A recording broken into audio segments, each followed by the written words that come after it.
Okay, are we alive now? Is it working now? Okay. I think so, but the thingy says that there is no internet. It says that there is internet, but it's like there is like a red X over it. I don't know. Hopefully it's working. So, hello everyone. Yes, I'm finally playing Pillars of Eternity. As I promised so long ago. So I guess this is gonna be like the first proper serious series I'm gonna do. So I'm a little bit scared, to be honest. I hope everything's gonna work fine, because just a second ago the internet was having issues, but seems to have fixed itself for now. I'm just gonna double check real quick if my transmission is working. It says it's unstable. Oh. Yeah, how do I... Okay, give me a second here. Yes, I am transmitting. Yes, that's right. I am. I need to see if it's actually working.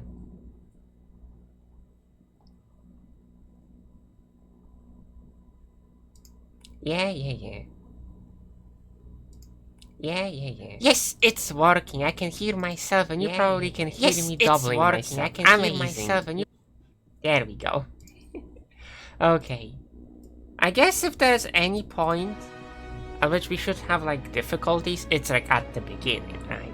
And right now it doesn't really matter that much. Okay, let's just start before things get even worse. Now, the thing about this is that I'm bad at this game. I'm bad at isometric RPGs. I'm very bad at isometric RPGs. I played this game on the easiest difficulty and I still had trouble.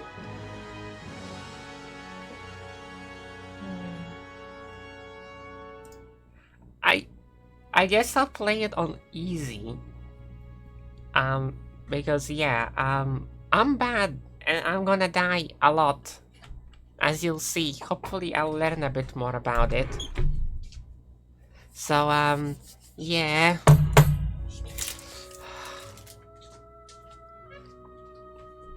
Sorry, I was being bothered there for a second. Anyway, yes. I'll play it on easy because I'm bad at video games. Oh, and I have a viewer. Hello! Yeah, right. I'll be quiet now for the intro. Hope the volume is okay. Maybe I'll increase it just a little bit. There we go.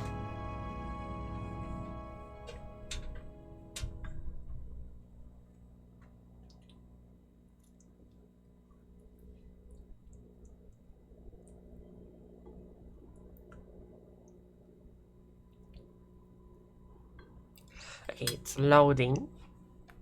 While it's loading, I apologize. Oh. 5 wagons grope blindly for the path on a starless night, their master glancing ever upward to the skies for assurance that he is on the right course. A dim lantern his only protection against the encroaching darkness.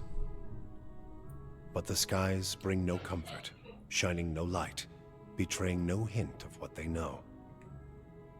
The caravan carries travelers bound for the frontier hamlet of Gilded Vale, you among them, where a local lord has offered land and wealth to settlers from abroad looking for a fresh start.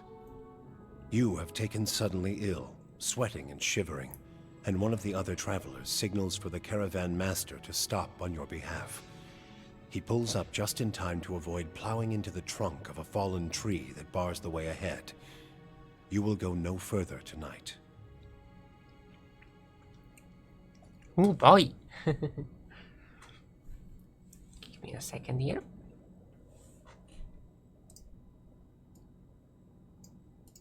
Alright. Done.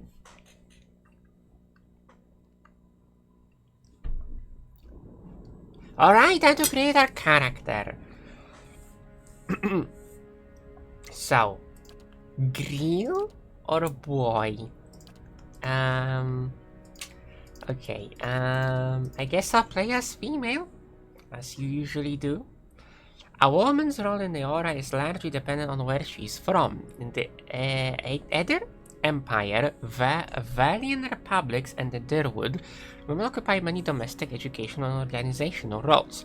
They are the primary hunters, soldiers, and leaders of the tribes of Nasitak. I think that's how you pronounce it. In Eir Glanfaf and Ixamital, women and men have more fluid social roles. In all societies, there are exceptions to the rule, and women can be found in a wide variety of stations and professions. Yeah, by the way, last time I played this game was like 5 years ago. Like over 5 years ago, in fact, almost 6. So I obviously don't remember almost anything about like the details. I remember it, like some of it, but not everything. What does the game have to say about males? The place of men in society varies from culture to culture. Cultures like Eider and the Dirwood place them at the forefront of military, politics, and heavy labor. Among the tribes of Nasitak, men perform many of the homesteading and organizational duties. In Eir Glanfaft and Ixamital, men and women have more fluid social roles in all societies with exception, blah blah blah, yes. It's playing as Grill. Yes. Okay, now we get to pick human or not human. Humans, commonly called folk, are the most common race in the Dirwood, the Eider Empire, Old Valia, and the Valian Republics. Though not as large as the towering Aumaua, humans are known for the strength and willpower. +1 resolve, +1 might. Okay. Aumaua. The mighty Aumaua are the largest of the Kif races and are commonly found in or near oceans. Though not truly aquatic, they have an affinity for water, and many of their civilizations, such as Rawatai, are based on naval dominance. They're known for their unparalleled strength. +2 might. Very strong. Dwarf. By virtue of land covered and number of colonies settled, dwarves are the most well-traveled race in the world. They are commonly found in the Dirwood and the Valian Republics and almost any colonized land. Dwarves are known for their great strength and tenacity. Might, use a bit of dexterity would gain constitution. Makes it quite a good fighter class then. Elf. Elves are the dominant race in Erglanfaf and the white that wins. Wait, what? And the white that wends and are extremely common in the Dirwood and Eider. Is it like that the whole name, the white that wends? I guess so. Elves are known for their speed and intelligence as well as a commonly isolationist nature. Dexterity and perception. Orlan. Last time I played the game, I played as an Orlan. Orlans are the smallest of the Kif races. From many cultures don't consider them to be civilized at all. Also notable for their large ears, two-toned skin, and hirsute bodies, Orlans are commonly found in Erglanfaf, the Ixamital Plains, and parts of the Dirwood. They are known for their mental intensity and sharp senses. Plus resolve, minus mark, +2 perception. And the godlike. The godlike are children of the Kif, civilized, quote-unquote, races, have been blessed with physical aspects associated with the gods, though some do not consider it a blessing. These aspects may take many forms and often come with mystical powers. Aberrant head shapes are typical, and godlike are unable to wear a protective headgear, as it is near impossible to find anything that fits. Because of their unusual nature and their inability to reproduce, godlike are often viewed with fear and wonder. Plus dexterity and intellect.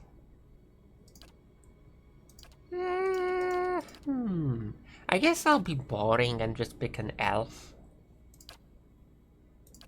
Choices. Wood elves. Wood elves Skelterfolk. Skelterfolk trace their beginnings far north of present-day Eider. Eider? I'm still not sure how to pronounce it, and have migrated south throughout the forests of the continent, now covering it all the way south across the equator. They are also believed to have migrated across the sea to Air Glanfaf? While physiologically identical to one another, wood elves from Aether are culturally different from those in Air Glanfaf and consider themselves wholly different groups. It's an advantage.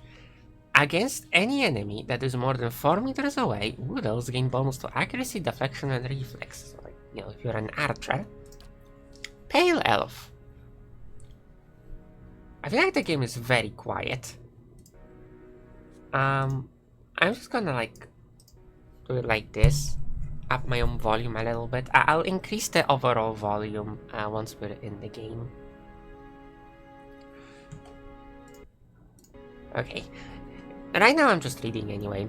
It is unclear exactly how long ago the Pale Elves, Glamfelen, came to the southern polar regions of the world.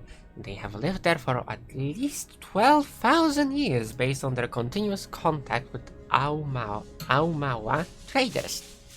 They appear to be among the most stationary ethnic groups in the known world, migrating within the polar region, but seldom venturing far north. They are rare in all northern lands, and most people consider them exotic, if they have seen one at all. Elemental endurance. All pale elves have increased burn and freeze damage reductions. That sounds pretty useful. Yeah, sounds good. Okay.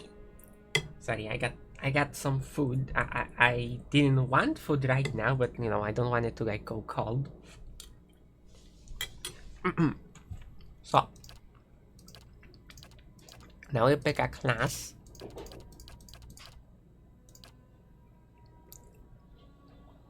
Should I read all of this?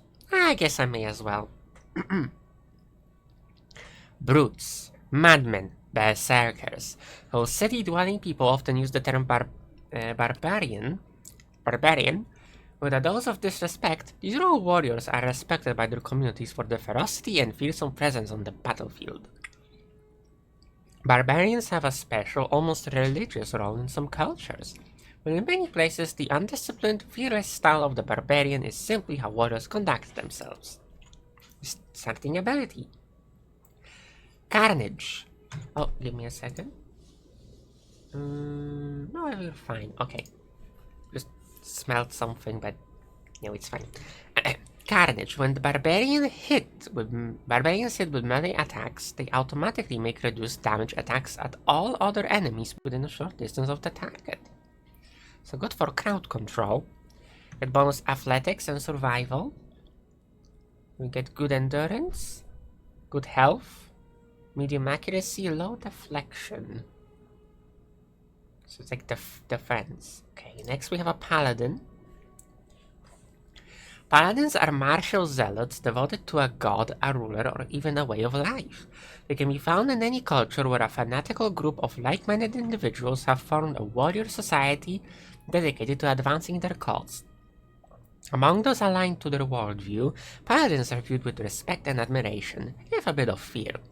Many paladins hold leadership positions in armies and mercenary companies, but in the heat of the battle, their fanaticism often overrules the chain of command and common sense. Amazing. Starting ability, Faith and Conviction. Paladins have an inherent bonus to all of their defenses. Over the course of the game, the value of this bonus may shift based on the reputations the paladin gains relative to the behaviors that are preferred by his or her order. You could just use they, Americans. Athletics +2 and lore +1. Lore is like history, right? Yeah. Knowledge and trivia. Get average endurance, high health, average accuracy, average deflection. Doesn't sound that amazing, to be honest. You get more as you align yourself more. Chanter. In every culture across the aura, there are chanters. Many historians consider chanters to be the most ancient workers of magic. Their hallowed phrases, stirring the collective memory of wayward souls around them, compelling them to generate magical effects in a kind of reenactment. In some societies, chanters form organized groups of storytellers and researchers. For most parts of the world, they are just a time-honored part of local folk tradition. So they're like bards, but the more historical kind, like the bards that like tell stories. One of my favorite companions in the game is a chanter. Just so you know for the future. Starting abilities. Phrases, chants. All chanters can continuously speak chants made up of magical phrases. Phrases produce passive effects and help build a chanter's power until they can use an invocation. Invocations. Powerful magical effects that chanters can create after they have spoken a required number of phrases through their chants. +2 lore +1 mechanics. Very low endurance, low health, average accuracy, high deflection. Priest. Last time I played the game, I played as a priest. Priest of, I forgot the name, but of the, like, forgotten god. Who actually is gonna be quite important in the second game. So, yeah. Priests are devotees of Iora's deities and practitioners of religious magic. While all priests dedicate themselves to specific gods, priests' power is actually derived from their personal beliefs. In contrast to most paladins, priests tend to focus on philosophy, teaching, and the relationship of religious organizations with common folk. The reception of priests in any given part of the world depends largely on how their god is revered or reviled and the people who live there. Holy Radiance generates a modest amount of endurance for allies around the priest. Any enemy vessels caught in the area take burn damage and may be frightened. Over the course of the game, the power of this ability may shift based on the reputations the priest gains relative to the behaviors that are preferred by his or her deity. Again, you can just say they. This is such an American thing I've noticed. Like, it's only Americans that say his or her. Everyone else just uses they, and I don't know why. I wonder where that tradition came from. Spells. Priests have access to a variety of support and some offense-oriented spells. Every 2 levels, priests automatically gain access to an additional set of spells. Initially, their spells can be cast a limited number of times per rest. As priests gain power, their weaker spells eventually shift to per encounter use. +1 athletics, +2 lore. Very low endurance, low health, very low accuracy, low deflection. So, yeah, just mainly a spellcaster. I played as a priest last time and it was quite nice. Very supportive. I mainly did healing for my main character because you control multiple characters in the game. In fact, you can even make your own characters. You don't have to take the companions, and obviously the characters you create don't have much of a personality. I'm still probably gonna create at least one just to show it off. Okay. Cipher. A recent discovery in the Eastern Reach, ciphers were once called Brishalgvin, mind hunters. I wonder how you're supposed to pronounce that I. By the Gland Faffens. Ciphers have the ability to directly contact and manipulate another person's soul and psyche using an ally's or enemy's essence as the focus for their magic. While most ciphers are still found in the Eastern Reach, practitioners of the techniques have spread throughout the known world. They are gaining acceptance over time, but are generally distrusted, especially by the uneducated. Powers. Ciphers can directly target allies and enemies with powerful soul-focused effects. These powers cost focus, which ciphers build through their use of their soul whip.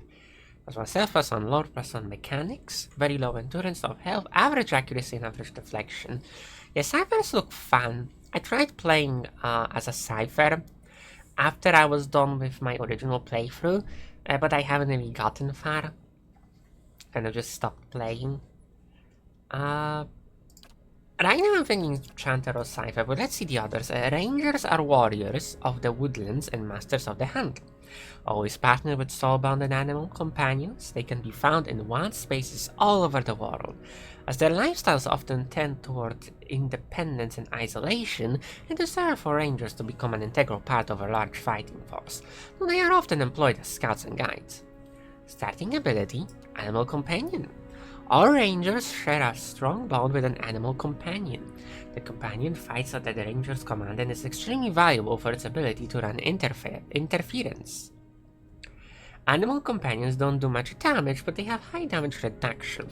The link between the ranger and companion is powerful. If one goes down in battle, the other suffers as well. +1 stealth, +2 survival. Endurance, high health, very high accuracy, average deflection.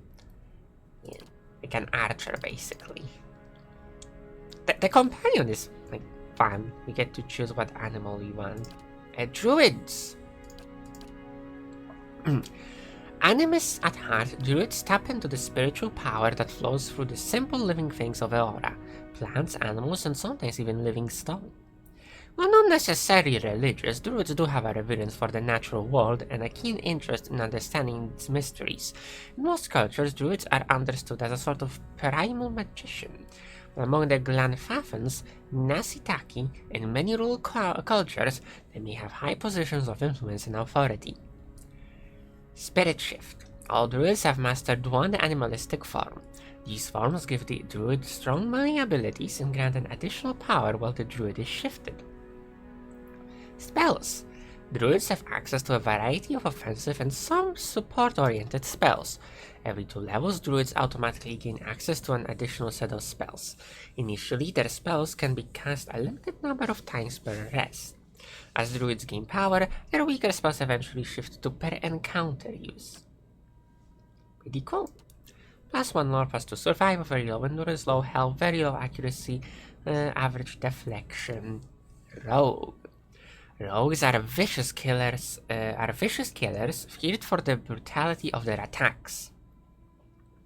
They can be found as often in dark back alleys as the heart of battlefield skirmishes. Though unpredictable and undisciplined, rogues are commonly used as shock troops or as part of surprise assault. I don't think you mean it in that way, game. I don't think it means shock as in electricity. I think it means shock as in, attack. Part of a surprise assault. Their withering attacks breaking enemy ranks and morale. Rogues tend to congregate in larger numbers in cities where they can be steadily employed as mercenaries or hired muscle. Sneak Attack. Applies bonus damage to the rogue's range and melee weapon attacks when the target has any of the following afflictions: blinded, flanked, hobbled, paralyzed, petrified, prone, stuck, stunned, or weakened. Also applies to any target the rogue strikes with a weapon within the first 2 seconds of combat. +1 stealth, +2 mechanics, very low endurance, low health, very high accuracy, low deflection. Fighter. Fighters form the front line of disciplined armies across the Eastern Reach. Though they are most commonly found in cultures with an organized martial structure, fighters can also be encountered as wandering mercenaries, bodyguards, and other types of sellswords. The common element that unifies fighters is their heavy focus on endurance and melee defense. Starting ability. Constant recovery. Fighters continually regenerate endurance at a modest rate during combat.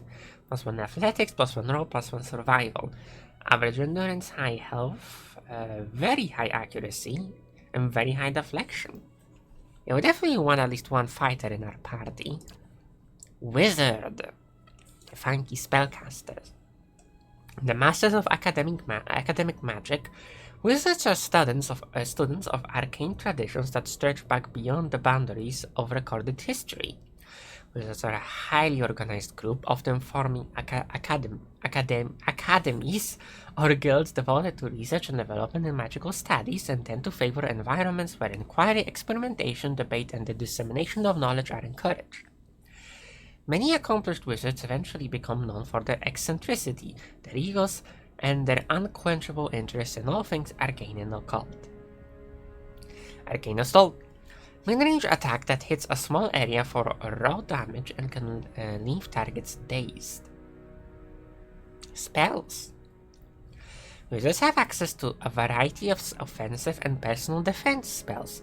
Unlike priests and druids, wizards learn individual spells that they store in and cast directly from their grimoires. Grimoires can only hold 4 spells of each spell level, which motivates wizards to keep multiple grimoires for different needs. Every 2 levels, wizards gain access to an additional set of spells. However, they can automatically learn 1 spell of any level they can access each time they advance. Wizards also have the option of learning spells from grimoires they find or buy. Initially, their spells can be cast a limited number of times per rest. As wizards gain power, their weaker spells eventually shift to per encounter use. +2 or +1 mechanics, very low endurance, low health, very low accuracy, very low deflection. You would think their accuracy would be a bit higher, but okay. Monk. Monks belong to a variety of fighting orders that have sprung up in Ixamital and the Eastern Reach over the past few centuries. While many monastic orders can trace their teachings to the enduring founder, Tletak, individual organizations vary greatly in their focus, morality, and ethics.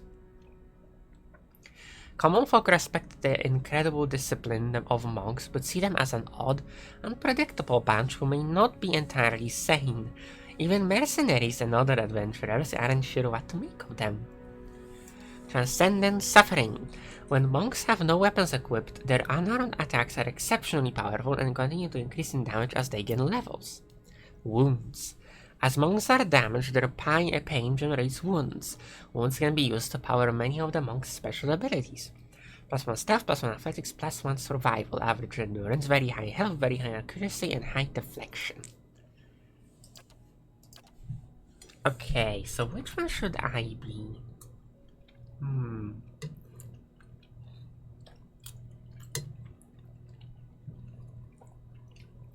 That's the question, isn't it?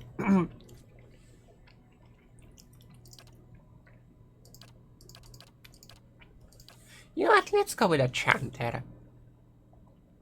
That sounds fun. Alright. All chanters can continuously speak chants made up of magical phrases. This produces passive effects, yes we know, so we need to pick some phrases. We can pick 2. Okay. Excuse me, I'll be right back. I really need to get a drink. There's a lot of talking involved after all. I'll be back in a minute.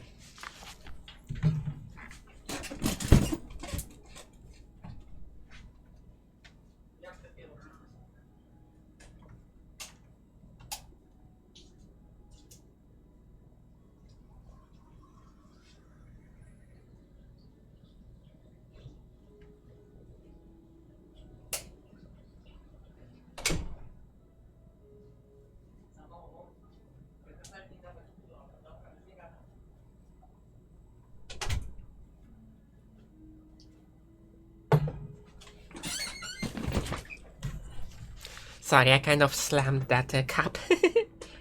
Well, glass. I just got some water. Let me just...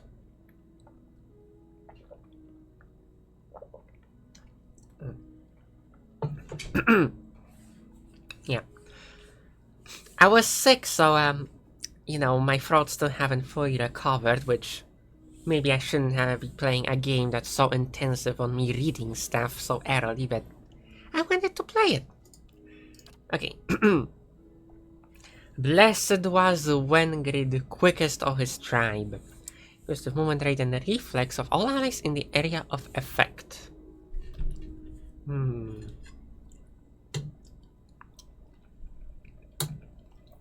Speed is important, will give us an advantage.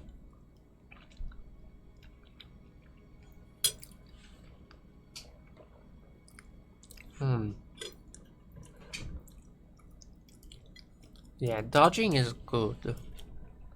What else do we have? Dull the edge, blunt the point. Reduces slashing and piercing damage from enemies in the area of effect. The question is, do these stack? Because we'll have another chanter companion And the thing is, I don't remember what his stuff is. Yeah, I'm definitely gonna keep him because, like I said, he's my favorite. So, yeah, if they stack, that's great. If they don't, then, you know, we'll just have to work around it. Anyway, minus 10 damage? 10% damage? That's not a lot. Like, 10% really isn't a lot, but I guess it's better than nothing. Lasts for 4 seconds and goes for 2.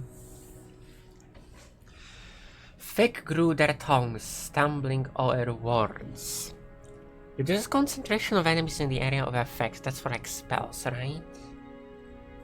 Spells and attacks interrupted during combat. That, I think, is quite useful. Come, soft winds of death. Drains a portion of endurance from all enemies in the area of effect, so they basically lose health. At the sight of their comrades, their hearts grew bold. Emboldens allies in the area of effect, giving bonuses to fortitude and will. So fortitude makes them more resistant. And the will is defense for mentally based stuff. We definitely should get this one. It's a good opener.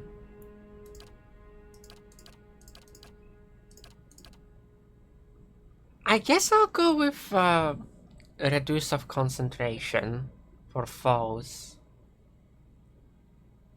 Yeah, I think that sounds pretty good. Right, now invocations. So they're the ones that once the chant is done, we can just cast a spell basically. But Rennie Darrett's ghost, he would not rest. Calls beyond the shroud and summons a phantom to fight for the party. I do like summons. Requires 3 phrases.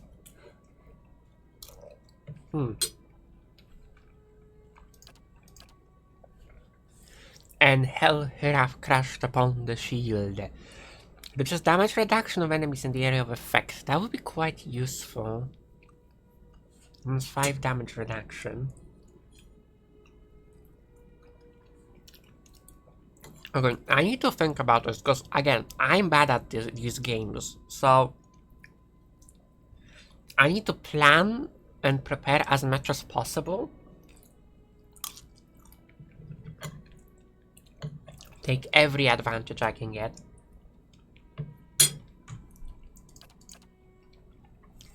If their bones still slept under the hill, none can say. Summons 3 skeletons to fight for the party. Skeletons are weak, but they're good for distracting enemies. That could be useful.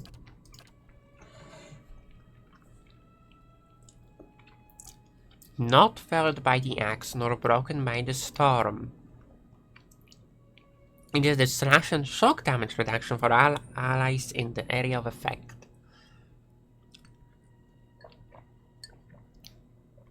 For 20 seconds, that's not bad. How about this one? The thunder roared like waves on black seas, creates a thunderous explosion that stuns and shows enemies in the area of effect. So if I had a party that's more like ranged based, that would be pretty useful.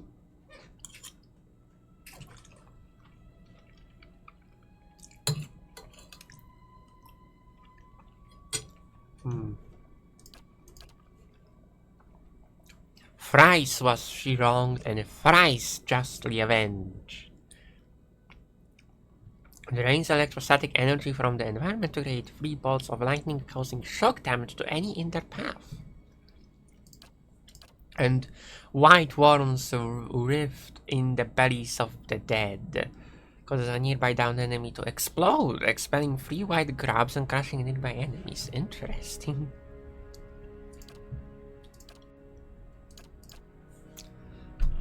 I kinda wish it would tell me how good these guys are.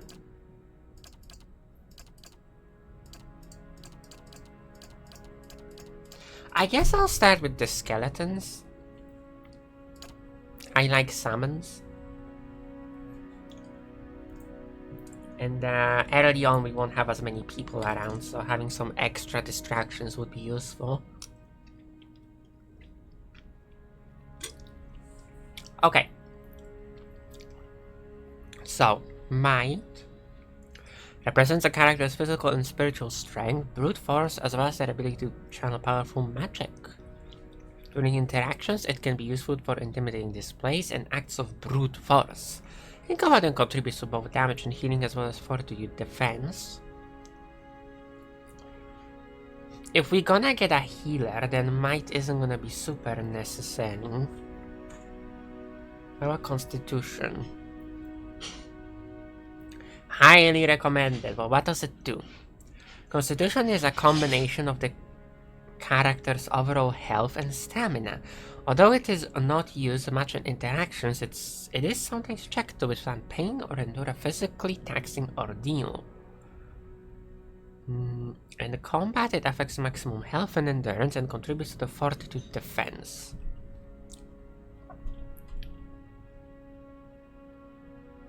Is this really highly recommended? Like, Chanders are kind of in the midline, right? They're not the first to fight. They're also not at the back line, so that their effects still affect everyone, but... Well, dexterity. Dexterity is an abstraction of a character's hand-eye coordination, balance, and overall grace. In interactions, it can be used for sleight of hand and fast reactions. In combat, it affects the character's action speed with all attacks, spells, and abilities and contributes to the reflex defense. So like dodging. Perception. Perception represents a character's senses as well as their instinctive ability to pick up on details. In interactions, it can be used to catch someone in a lie, to make an observant comment about their appearance, or to notice something happening in the background. In combat, it contributes to accuracy, the reflex defense, and grants a bonus to interrupt.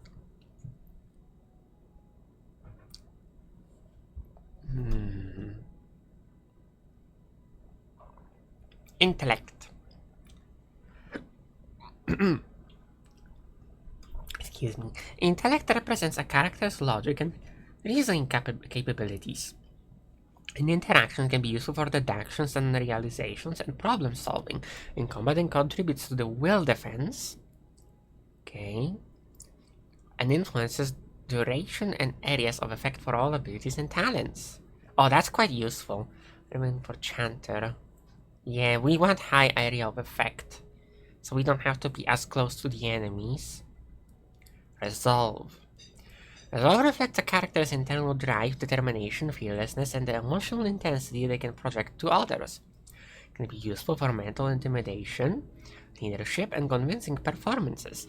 In combat, it helps characters maintain concentration and contributes to the will and affection defenses. We definitely want a lot of intellect.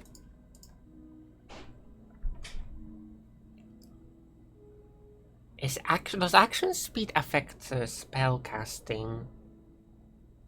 Probably doesn't matter because chanters are continuous. Guess a little bit of extra resolve wouldn't hurt. There's nothing wrong with extra health either.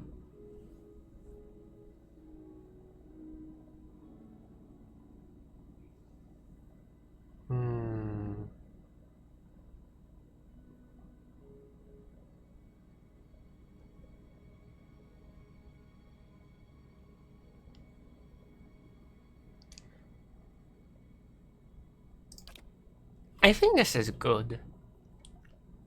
Yeah, it says high considered as highly recommended, but it mostly affects health and endurance. I think resolve would be more useful. I want to like have my attacks interrupted. Those extra will is useful because I don't want to like you know, not be able to attack or anything. Okay.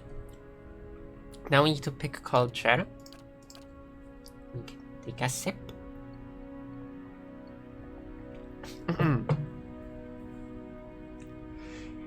Aether. The Aether Empire is currently the largest and most powerful force in this part of the world. It is centered around the equator and has a tropical climate. While the Empire has colonies in numerous areas of the world, Greater Aether is at its heart and houses the majority of its human and elven nations, plus 1 resolve. Resolve is pretty good. And you want intelligence, I think. Deathfire Archipelago. This is something that's gonna be important in the next game. Consisting of the nation of Nasitak, dozens of Aumaua settlements, and hundreds of lawless, pirate-infested islands that stretch along the southern sea. Deathfire is home to boreal dwarves, Aumaua, and a mixed variety of other races. Deathfire Archipelago is the last stop for anyone headed east. A multitude of monstrous sea creatures infest the ocean beyond making travel virtually impossible. Plus 1 dexterity. And I guess dexterity isn't too bad. It is just 1 point, so it doesn't really matter. We can just pick whichever we want for roleplay, I guess. Ixamital Plains. Located to the northeast of Erglanfath, the Ixamital Plains are a large expanse of fertile savannas that are extensively farmed by human and Orlan residents. The Ixamital culture is one of the oldest in the world, for one of the least imperialistic, having spread out little over the past several thousand years. Interesting. Old Valia. Once the crown jewel of the southern seas, Old Valia is now the crumbled remnants of an empire of warring merchant nations. Counting many humans and dwarves among their ranks, the Old Valian countries are still forces to be reckoned with and are proud of their rich cultural heritage. Rauatai. Dominated by the Aumaua nation of Rauatai, the Gulf itself is host to a number of nations, most of them Aumaua, Oran, and Dwarven. Though these countries are relatively young, they are some of the most advanced colonial settlements in the East. The Gulf is a land of riches and resources for those who can take them, though the entire coast is often pummeled by violent storms. The Living Lands. The Living Lands is the mountainous region of a large northern island renowned for its diversity of plant and animal life. Its weather is unpredictable and its ecosystems vary dramatically from valley to valley. The Living Lands are home to an assortment of races and variety of colonial and independent settlements.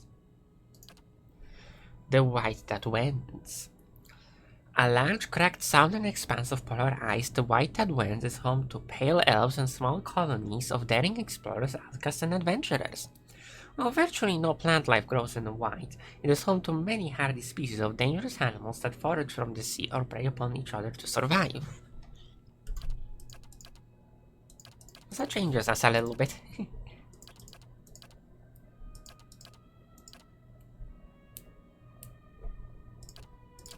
Kinda like the sound of the Living Lands. Yeah, let's go with the Living Lands. That's where we're from. Now, what is our background? Colonist. You're part of a group that founded a fledgling colony in a distant land. Drifter. You never quite fit in no matter where you go. Each new town is just a place to rest briefly before moving on to the next. You're more comfortable on the road traveling the world. Explorer. You find the siren call of the horizon irresistible. You cannot help but wonder what lies beyond the next hill or wave, and you've built your life around finding out. Hunter. You live for the thrill of the chase, whether for glory or for sustenance. You have made your living taking the lives of wild creatures. Well, that's kinda mean. I don't wanna take the lives of creatures. Laborer. Your life has been spent in the study of your craft. You train and prepare, hoping to hone your skills and apply your trade. Mercenary. Playing in battle is your way of life. You solve your problems by pulling out your weapon and applying force. Merchant. You've traded goods from all over the world, pairing items with buyers of all kinds. Or a scientist.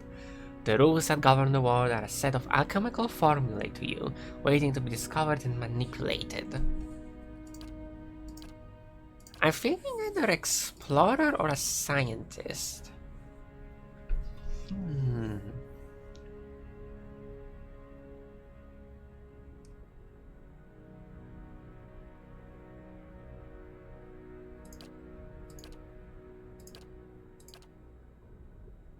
Let's go explorer. I feel like that fits the game quite well. Okay. We need to choose a portrait.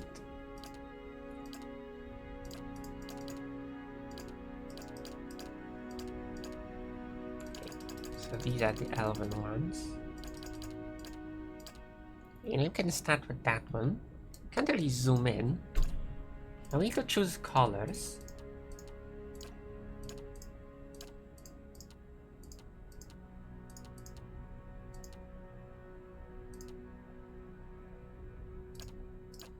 Oh, I can choose my skin. Okay, and hair.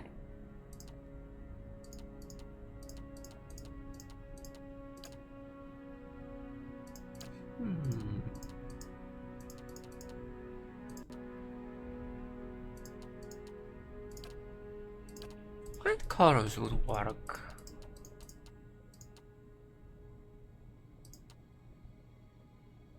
I guess the classic monochromatic. And now the hand. You have to kind of lean in because it's a bit hard to see.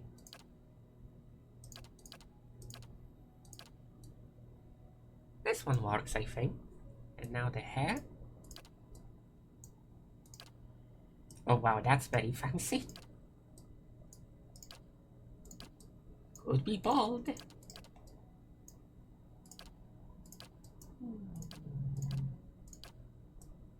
That one works. Oh, this one actually matches the portrait. Oh, that one's cute.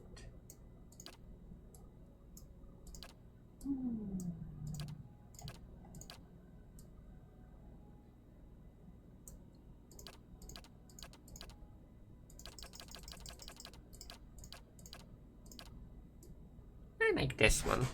Let's go with this one. Okay. Next. Voice. Eh? Okay, that's a bit louder than I expected. The music is very quiet, then I'll have to like increase the music. I've got this. Let's go! Keeping quiet. I just have none. Follow me. Let's go! I'll take a peek. Yeah? Watch and learn. Bring them down! It's still a bit loud. A blade in the dark. What is it? Leading the way. Let's keep quiet. Oh? I shall lead us. Sharp eyes and keen ears. Yeah, I'll lead the way. Death to our enemies! Nothing will slip past me. I'm here. I'm flattered. Stand together! Not a sound. I'm here. Now I am leader of the group. Let's go! My eyes are peeled. I've got this. Let's go! Time to see and not be seen. Mm-hmm. Watch and learn. Show them how it's done! I'll take a peek. Hey there. Watch and learn. Let's go! Time to see and not be seen. What would fit here? Yeah? I've got this. Let's go! Nothing will slip past me. Yeah, I'll lead the way. You're mine! Nothing will slip past me. I'll lead the way. You're mine! Quick and quiet. Yeah, I'll lead the way. Let's go! Quickly and quietly. Eh? I've got this. I guess feisty fits, I think. No, kind of an adventuring type. Alright, now the hardest part, the name.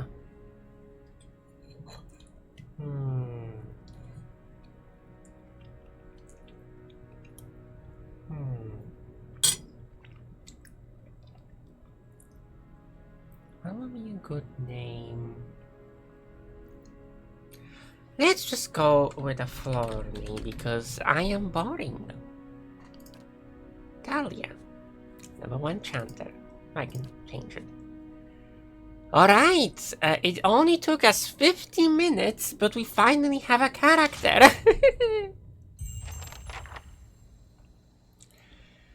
The Gilded Vale. Journey to Gilded Vale.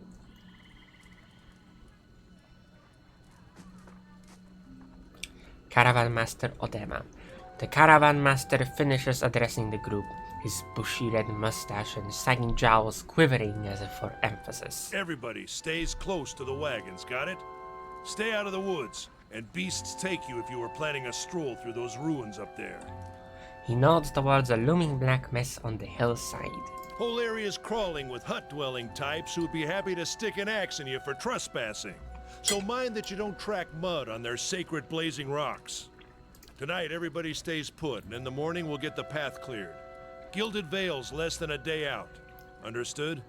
At last, the Caravan Master turns to you, frowning as he looks you over. Touch of the rumbling rot, could be. There's a stinging beetle round here, carries it. You'll be fine once it passes your innards. Unless you don't drink water, of course. Which case you'll be dead in a day. There's a berry grows in these parts, small and pink, called a springberry. About the size of a fingernail. Give you cramps if you eat it, but the frontiersmen make a tea from it. Calms the insides. Should get you through the night. You might check around, see if you can find some. Meanwhile, I'll see if we can scare you up some water.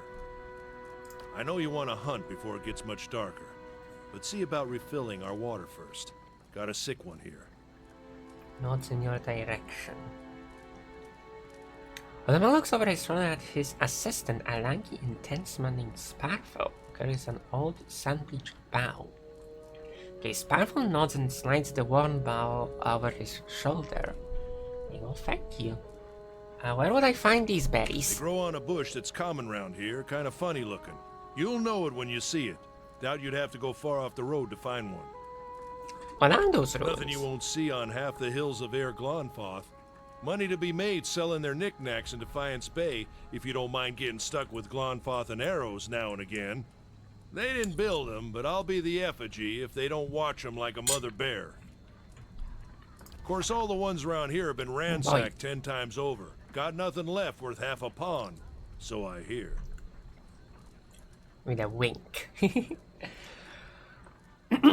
Your character's attributes, skills, class, race, culture, and sex may all open up options, haha, sex, for you in dialogue. By the way, funny thing, this game is considered mature by, like, adult, by Twitch. Like, I can't make it not adult. Which I found quite interesting because I don't remember it being that adult.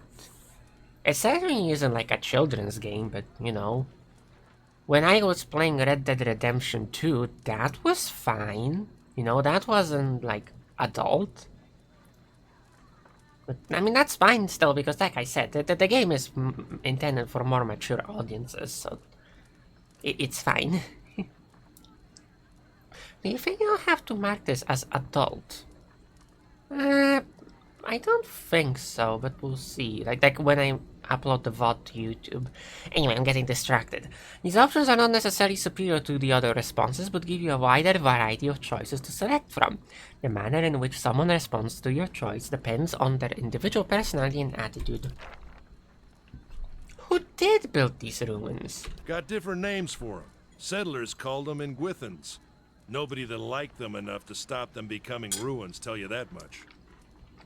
Is it dangerous out here? Not if you hurry about your business, and not if the weather holds up. There's concern in his tone, but he does not elaborate. What kind of weather do they get out here? This time of year, rain mostly, and wind. But there's a different kind of wind out here time to time. Locals call it a beowick, born out of the ether, the spirit's path. Never seen it myself, never care to. Could you repeat that? Actually, what did you say? This time of year, rain mostly, and wind.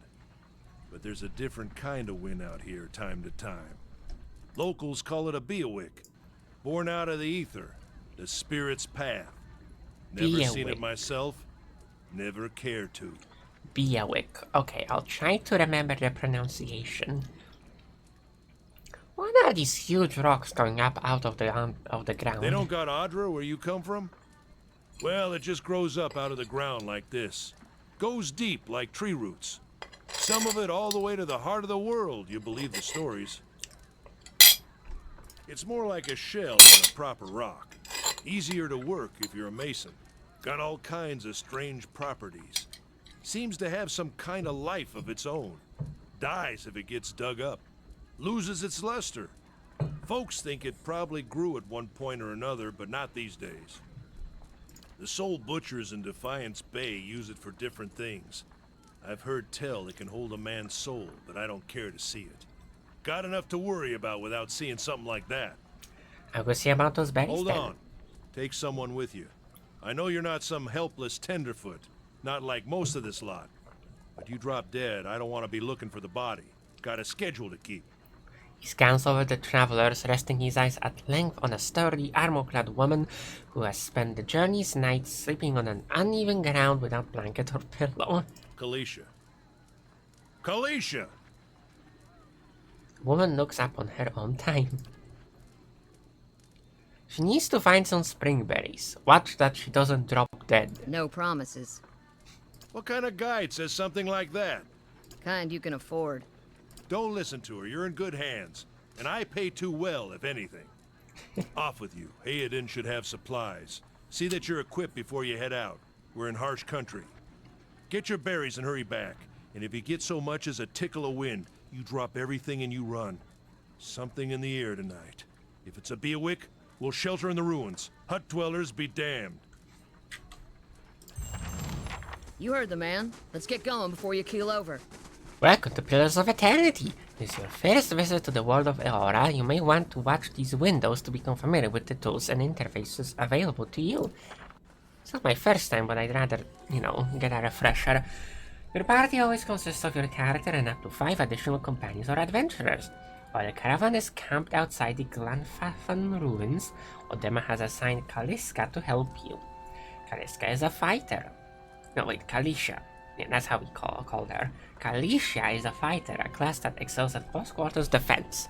Use her abilities to complement your own. Yeah, well, we'll complement each other quite well, I think. To select a party member, click on their selection circle, their portrait, or press the number button that corresponds to their position in the party. Starting with one at the left. To select multiple party members, click and hold anywhere on the screen and drag the marquee over the circles of the party members you'd like to include. To move selected characters, click anywhere on the screen where your cursor is a circle of 4 wedges. All selected characters will buff to their corresponding position in the formation. You see a red circle with a slash through it. You cannot walk on that part of the map. Like this, okay. When multiple party members are selected, the action bar is hidden. So in individual characters options, select only that character. Eh? Okay, let me use this minute to work on the audio.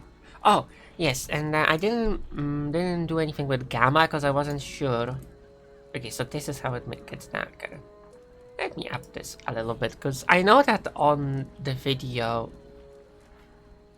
this actually comes in a bit darker than it is for me, so I always up the gamma. Also, my eyesight isn't so good.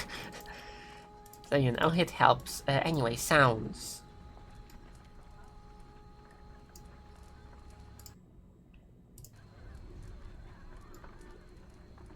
Like this. And like this. While we're here, I may as well save the game. No problem. Okay, it's a bit loud, but that's fine.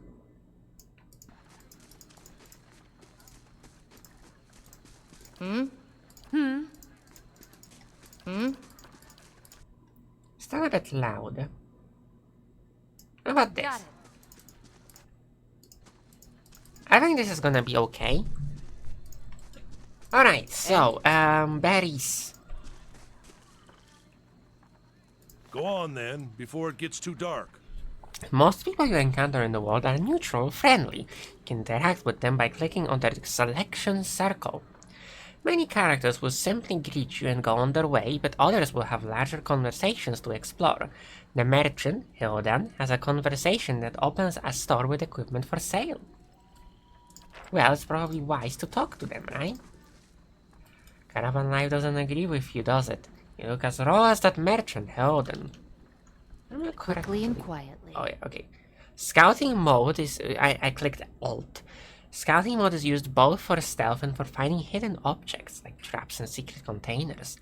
While scouting, your character's selection circles will start to fill with yellow, when a character is starting to detect them.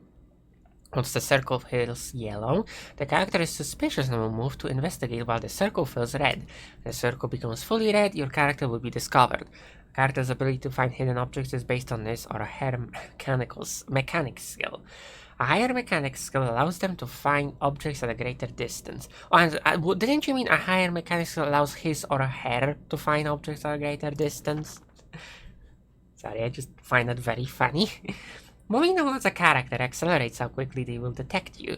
If you actually touch the selection circle of a character with your own, you will immediately be detected.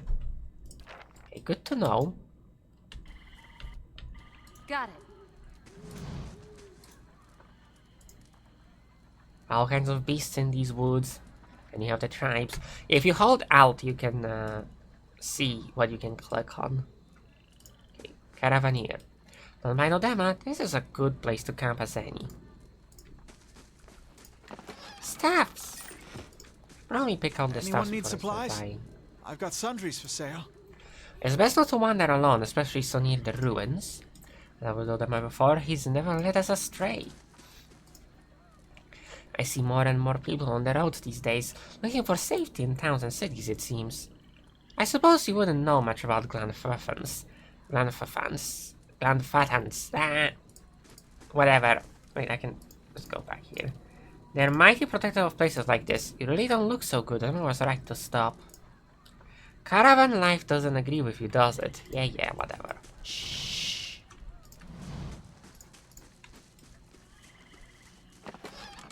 Oh, snaps. Log is right 1. Patio is on. Do you want to pick the log? Sure. There. Done. We got the potion of minor endurance. What do we even have? Potion of minor regeneration. You should probably have the potions. And I've got the wooden clothing.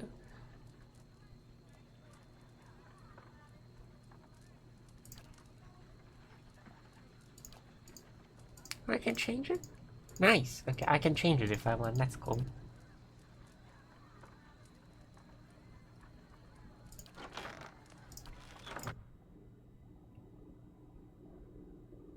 Yeah, sorry if the my PC is being a bit louder than usual. I changed the settings for my fans so that it wouldn't overheat so much. Which is good, but it means that it's gonna be a little bit louder. Hold on.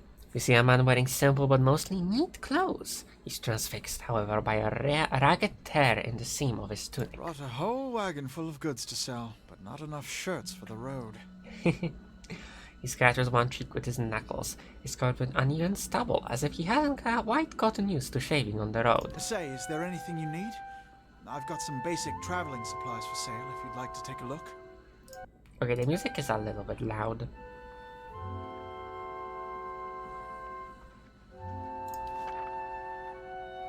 Stores allow you to trade and sell your items for copper pieces, CP, or items in the store's inventory. Merchants buy items from you at a greatly reduced price. If you sell something, you may see it appear in the store's inventory with a much higher cost. Stores periodically refresh their inventories. Okay, I have some money. What weapons do I even use? Okay, what am I using? A spear and a medium shield. Something else you need?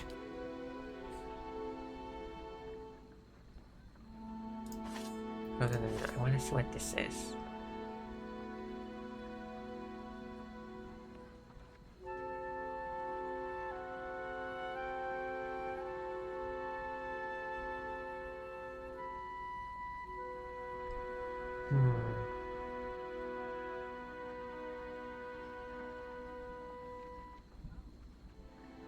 Okay, the rest is too expensive. Oh, lockpicks! I'll grab the lockpicks. That's a bit too much.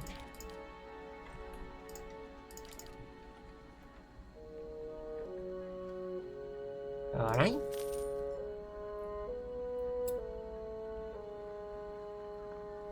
Guess this doesn't really matter, so I can sell this.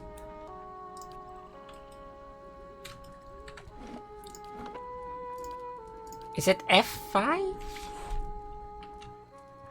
Yes, F5 is the quick save.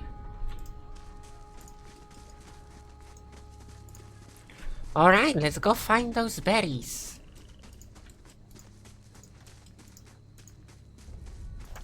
Oh, exploration is key in Pillars of Eternity. As you make your way through the Eastern Reach, open the area map to see what parts of the map you've already been to and what's left to explore. M is to open map. This is a very interesting looking construction. Oh, hello! I'll have your water soon enough. Stream's not going anywhere.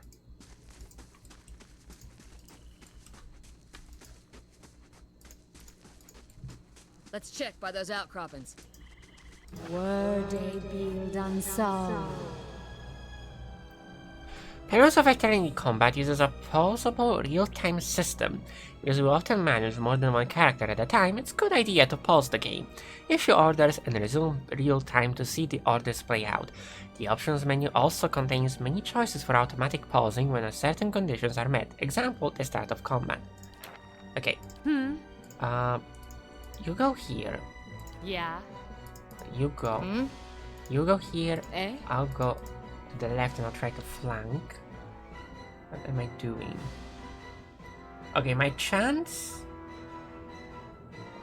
okay, so it actually filled them out the way I wanted to be filled. That's good. One of the characters has been engaged in melee. When characters are engaged, they immediately stop moving. They move again, they will provoke a disengagement attack from the enemies engaging them. Your characters will also automatically engage enemies when they initiate attack against them with a melee weapon. Okay. Oh. All characters in the game, friend and foe, have 4 primary defenses against attacks: deflection, fortitude, reflex, and will. Reflex and will. These defenses are based on the character's attributes level, items, and other effects. Accuracy is compared to the appropriate defenses when an attack is made. If accuracy is below the targeted defense, the attack suffers a penalty to the roll and is more likely to result in a miss. If accuracy is above the targeted defense, the attack is more likely to result in a crit. All attacks that do damage have to overcome the target's damage reduction, DR. An enemy's DR reduces the incoming damage by the listed amount, down to the minimum percentage. If you're having difficulty hitting an enemy, try switching to a weapon or attack that does a different damage type. Most enemies are strong against 1 or 2 damage types and weak against a similar number. Okay.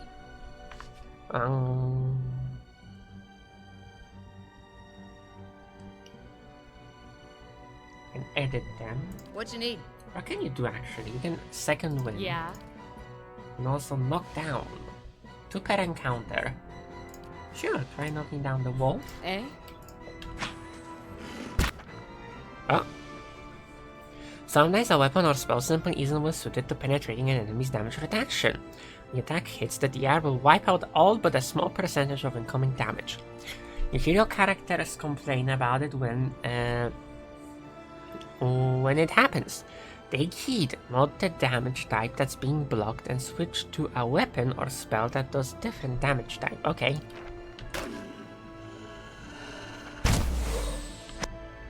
Many spells and abilities in Pillars of Eternity have a limited number of uses. An ability that can be used a number of times per encounter will have all of its uses restored when combat ends.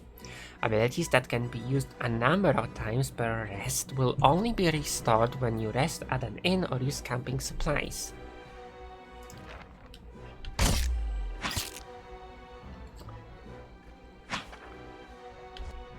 I guess the wolves weren't particularly...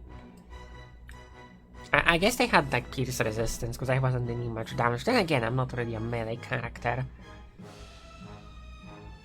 Okay, you scored a crit! A crit is a better result than a hit, and they are more likely to occur when the attack's accuracy is higher than the target's defense. Attacks that do damage will do more damage on a crit. Attacks that inflict status effects or afflictions will have increased duration on a crit.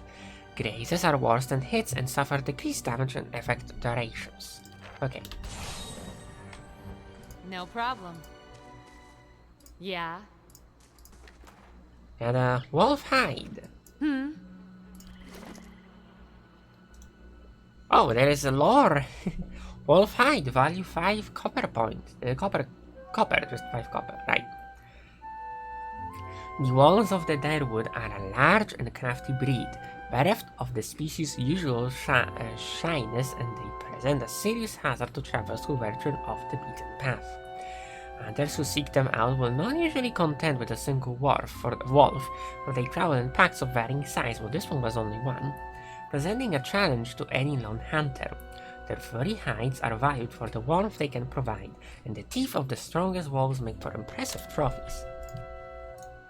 Lockpick. These slender steel tools can be used to assist in opening a variety of locks. If a lock is slightly outside the range of a picker's expertise, some lockpicks may be sacrificed in the process of opening it. Padded armor consists of heavily quilted wool or linen and offers modest protection against crushing attacks. Though it cannot protect against heavy attacks, it does not slow its wearer down much. A spear. They are not as long as their two-handed kin, pikes. They are easier to maneuver and can be used with a shield. Even with a one-handed grip, spears can strike fierce blows with high accuracy. And then we also have a shield. Medium shields offer a moderate improvement in protection with a small reduction to accuracy. They are the most commonly used shields in the Deadwood and come in a variety of shapes. Just quick save. There you go. Sure. Oh, berries! This is it. As you receive quests, your journal will update with relevant information. If you ever get stuck, open it to review your notes. There's so many to click J. Explorer. Odema says you've had some interesting travels.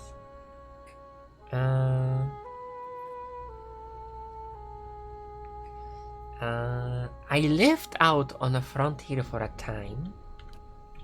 Yeah, how is it you happen to come here? Gee, I have to like do lore. It was too quiet a life. I was looking for something more. Yeah, I guess that makes sense. As of the lifestyle, I suppose, you have to expect it was a possibility, no matter how much you didn't want it to be that way, if you say so. A long time since I've been this way, but I always did like it. Lord Redrick's offer makes a girl think, given that. You here to settle, like the rest of the lot? No, I'm just passing through. That's usually the case with the big city, just a little ways out up the same road. Where are you headed?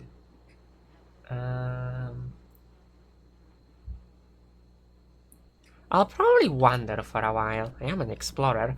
I couldn't judge you for that. In half my life, just watch yourself. You get too far off the beaten path. These lands are wild in more ways than one. Anyway, I'm wasting time here. One will give me an earful. Let's be on our way. Why are you here?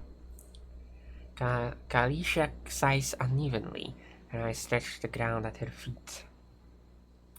My sister moved out here some time back. She sent me a letter. She seemed worried. That's how she always is. This time, though, she asked me to come out, and that's got me a little worried. I haven't seen her in ages. Been doing guide work in Ixamital. I'd do anything for her. She's a much better woman than me, so I'm here and we'll see. Odema I've worked with before. He doesn't usually drive a road this way. He's doing it for me. Tell me about yourself. Not simple needs, I like open skies and far horizons. I found work that lets me live that way. My family wanders too. We started in Deerwood, but my parents ended up in the Living Lands. I've got a brother in Rawatai and another in Aidir. My sister in Gilded Vale, she's the only real homebody. Can you tell me about Deerwood? Not much for history, but from what I know, it used to be part of the Aidir Empire. Broke off after a war some years back. The locals here are feisty and that's how they like it. I'm out of touch, but I've been hearing weird kinds of things about it lately. You're having trouble giving birth, I guess. A lot of them. Been going on for years now, but somehow it's getting worse. In an easy tremor in her voice, she adds, I'll have to ask my sister more about it. Alright, let's get back to the camp. You know, I wouldn't hold my breath that Sparkle's getting you water anytime soon. He knows what he feels like, when he feels like it. We should check up on him first, slap him around a little. He's just down the way. Come on, let's get you your water. Oh, that's the fast mode, right?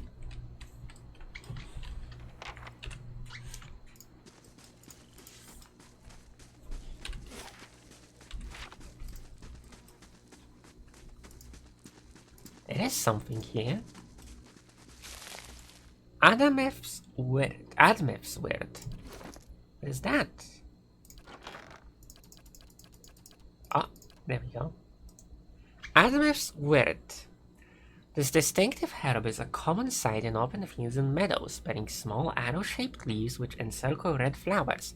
Then its name for its association with the final resting place of Admef Hadred. Now the particulars of the story change with each retelling. Wonder who that is. Springberry. Found on tall, distinctively shaped shrubs, these large pink berries are both sweet and frequently used in various medicines, not only to obscure the taste. This path winds through a narrow canyon back the way you came. We shouldn't stray too far.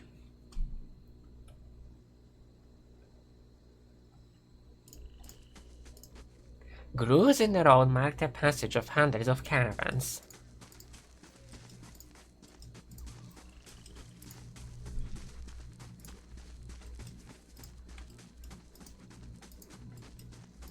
I guess it's this way. What are these?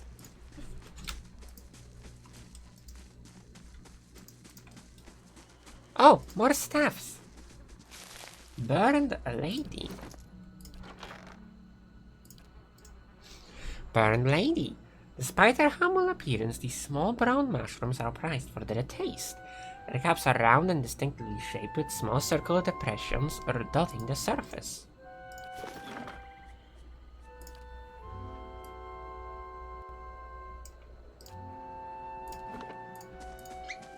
Eh?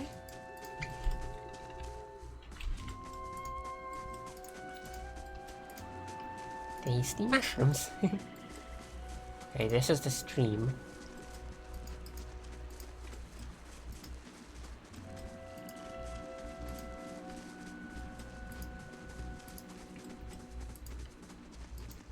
A deer! Hello! Oh? Travelers, maybe. Or looters. Or bandits. Bad sign in any way you figure it. The corpse is called to detach, and a ripe smell wafts from it in putrid waves. A dark crusted bloodstain besmirches its simple linen clothing. Okay.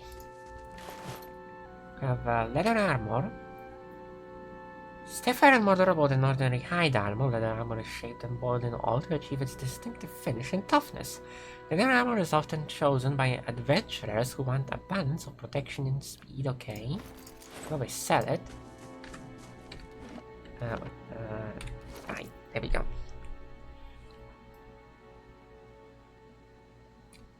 I guess I could wear it.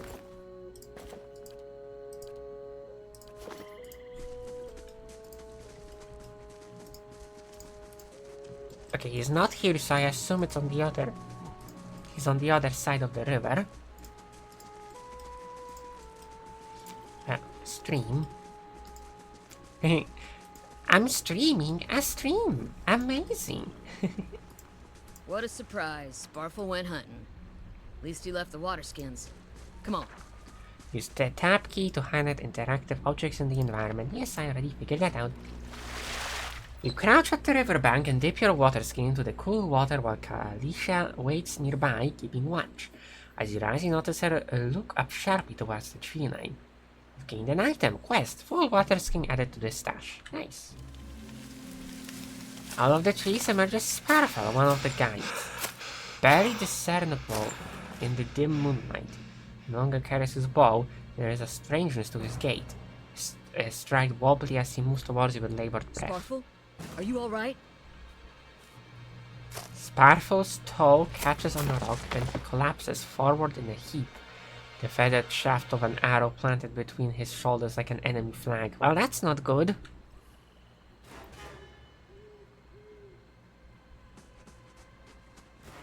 Ambush! Bandits!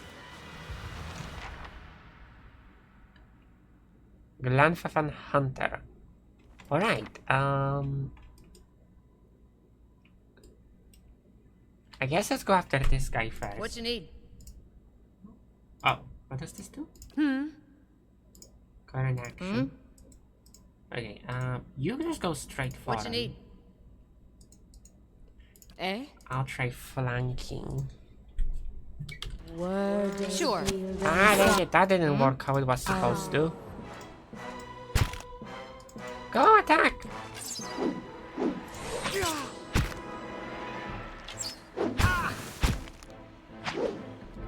Okay, this is not good. Okay.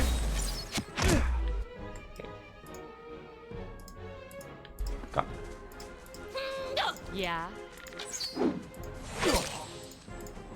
Let's go. Get behind us. There we go. Yes, stab them in the back. Okay, could have went better, but oh well. Come on, we have to get back to camp. But first we need to grab their stuff. Got a bow now. Got it. Some coins. Oh. The footprints around the campfire are indistinct. May have been here for days longer. What's a bottle? Beer! Well, a few foreigners have much kind to say about the beer in the Deerwood. The locals prefer to indulge in narcotics. Beer is still a staple of every inn, home, and drunken feud. Extra damage reduction, that would be useful. Okay, we have some more mushrooms. Deer camp. Yeah, everyone's dying and I'm here just picking mushrooms. The small unassuming white mushroom is a common sight in Deerwood, but that doesn't really tell me much, doesn't it?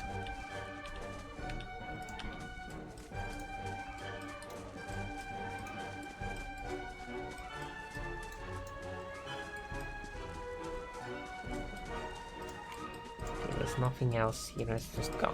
Oh, that's not good!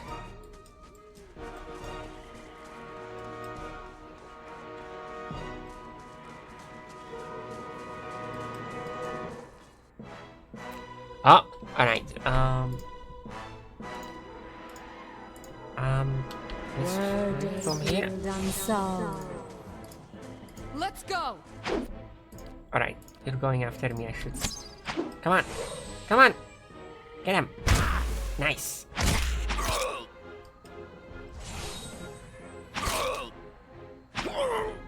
Okay, got him. Can you pick their stuff up? Okay. Oh no, everyone's dead. Glanfaffen leader.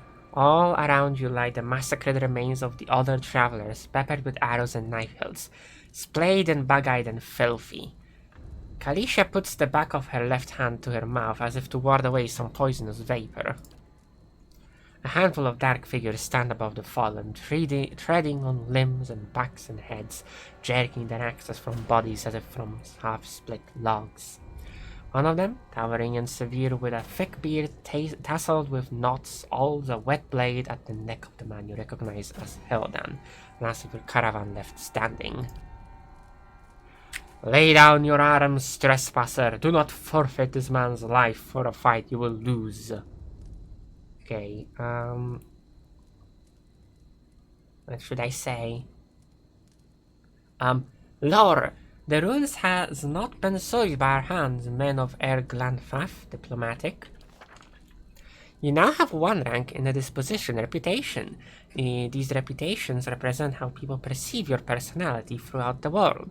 Even seemingly nasty reputations will be favored by some people, and benign reputations often bring out the worst in certain people. No disposition is inherently good or bad in Pillars of Eternity, but if your main character is a priest or paladin, you must be careful not to misalign their dispositions with what is favored by their deity and order, respectively. For the main character only, the dispositions will modify the effects of Holy Radiance for priests, and faith and conviction for paladins. Your words carry no weight when I have seen the truth with my own eyes. Blood must be paid for this intrusion. So I say again, lay down your arms. Don't trust them. They mean to kill us all.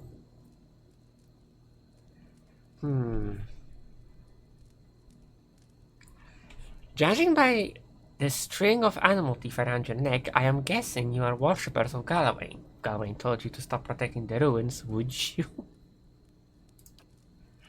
Sure, I'm sure that'll work. The man frowns and motions as if to swing this axe, or then winces. The blow never comes. Instead, the man cocks his head, intrigued. Of course, he would not. It is by the command of all the gods that we accept this charge. How do you know? Because it's consistent with their beliefs, or because it's what you were told? It has always been known to my people. I see. And what of Galloway's edict that weakness and age must be purged by youth and strength? You think Galloway would want some moldy, crumbling stones to survive long after their builders have turned to dust? He would not. He told us otherwise. I'm sure he did, just not you personally. Why should that stop you from killing innocents? Distracted, the man's grip falters on his axe handle, and he nearly fumbles it, affording Hildan the moment he needs to dodge out of his swing, which comes too late. I'm with rage, the man charges you instead. Okay, well, at least it worked. Okay, go. Get him. Get him. Can you do anything? Blinding strike.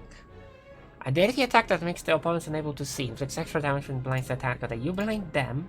Eh? You knock down this lad. I think I clicked on someone else by accident. Yeah, I clicked on myself instead of the enemy, dang it.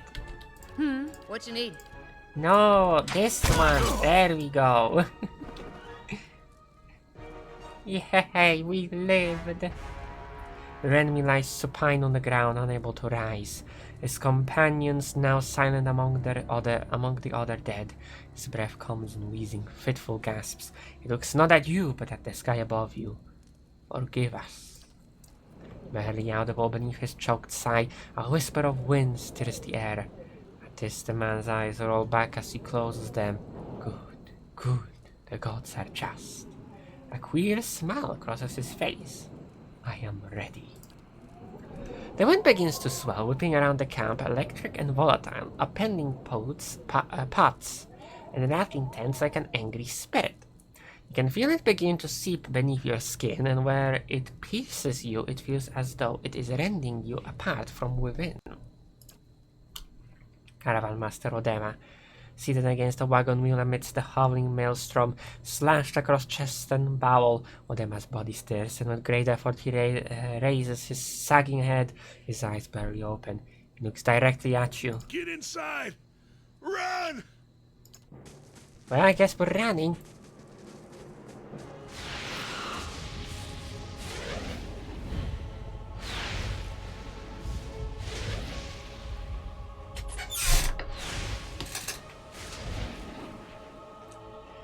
Straining against a gale that threatens to pull you off of your feet with every step, you set your hands in the worn fields of weathered rock and set about pulling yourself up the precipice.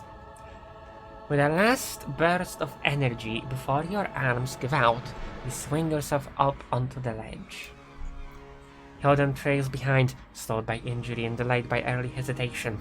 As he nears the face of the rock, one of the fallen attackers who had been feigning death lunges for Hyoden and topples him onto the rocky ground.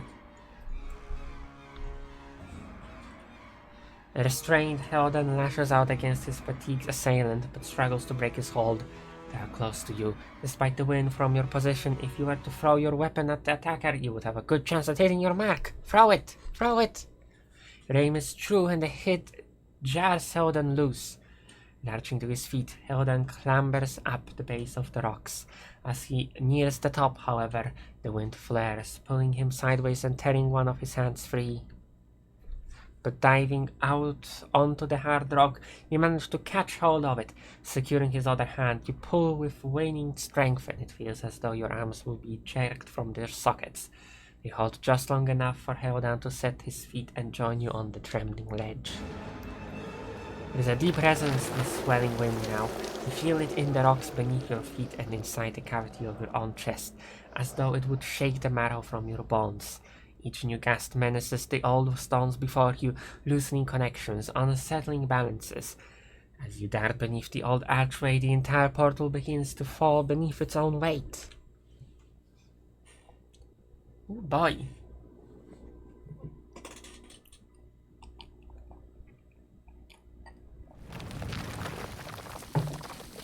Was that? A Bewick. Had to be. Then we're lucky to be alive. And we're the only ones. We can't stay here. There could be another collapse. We're not getting out that way anyway. Let's get further inside. Oh boy. No problem. A lower level of the ruins has been blocked off by fallen rubble.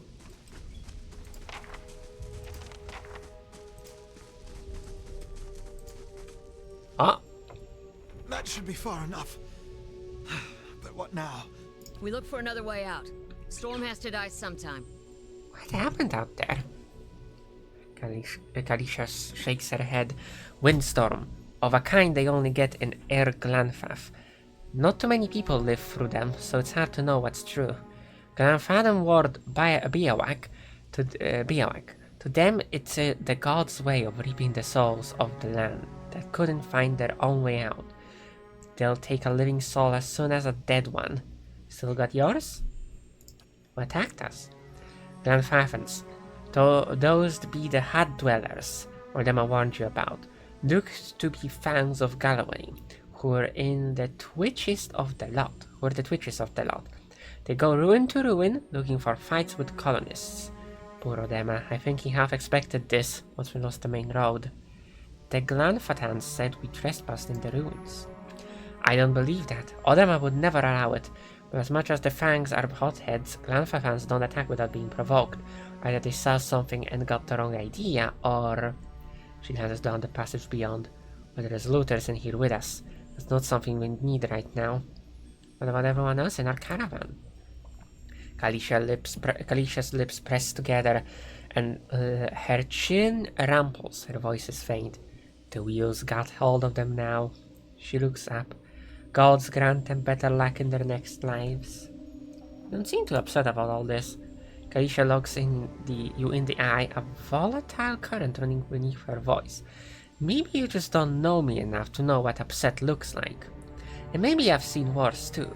Seen worse and kept on walking, because there's nothing else to be done, because there's other people you care about who still need you. Let's get going.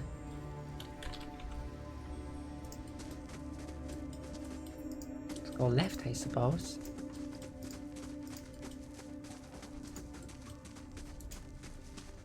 Someone else has been here. We should move. Ah, there we go.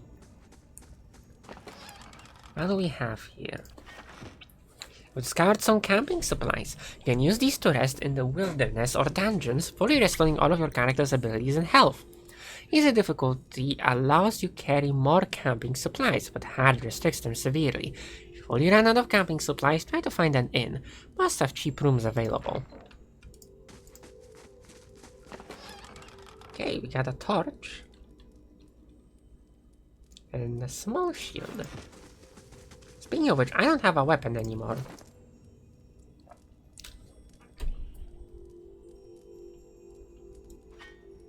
I guess a mace Why can't I pick the mace?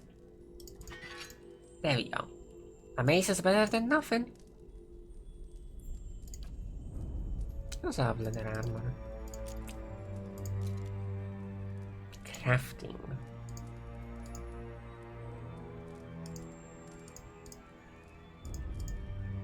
Yeah, I guess we'll come back to this. Alright. You can switch to new weapon sets by selecting the weapon icon from an individual character's action bar. That's an attack. Ah, there we go. Got it. Sure.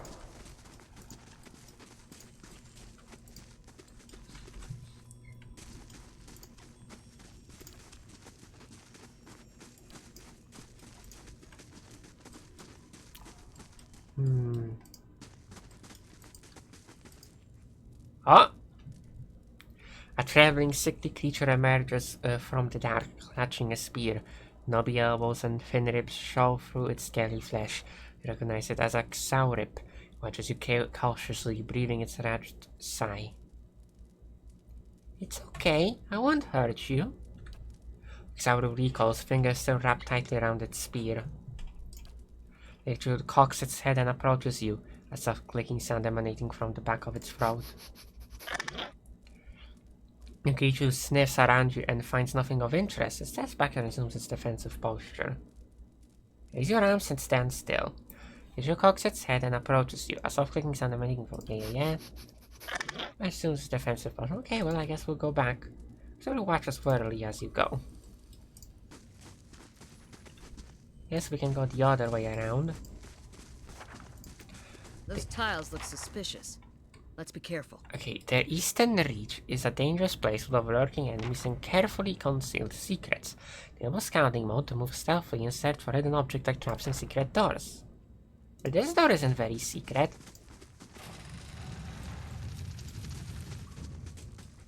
What is this way? Oh, a journal. Okay, let's see here. May as well like equip you with a crossbow. Hammer and chisel. A simple iron hammer and chisel useful for chipping away at hard surfaces, particularly ones that display structural weakness. Tattered journal.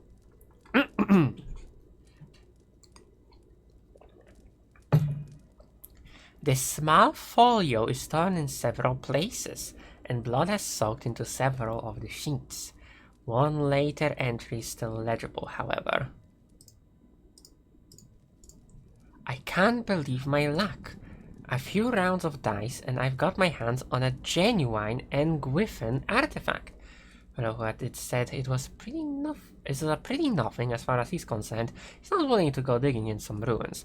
Now he's right about this gem leading to a hidden treasure, as well as sneaking past a few painted elves. I'll head to Silantlis in the morning. Then it's just a matter of finding this relief he was talking about. There's some relief.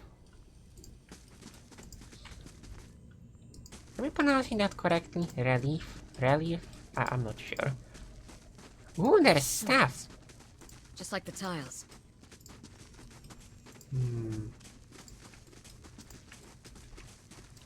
Ah, there we go. This mirror must be ancient, yet the colors are still bright and vivid. It shows a procession of Engwyfins from all the Kif races. Aumaua, Elf, Oran, Dwarf, and Humans. Why does it disappear so fast? They walk among pillars similar to the walls that span this chamber, each one topped with a flame. Okay.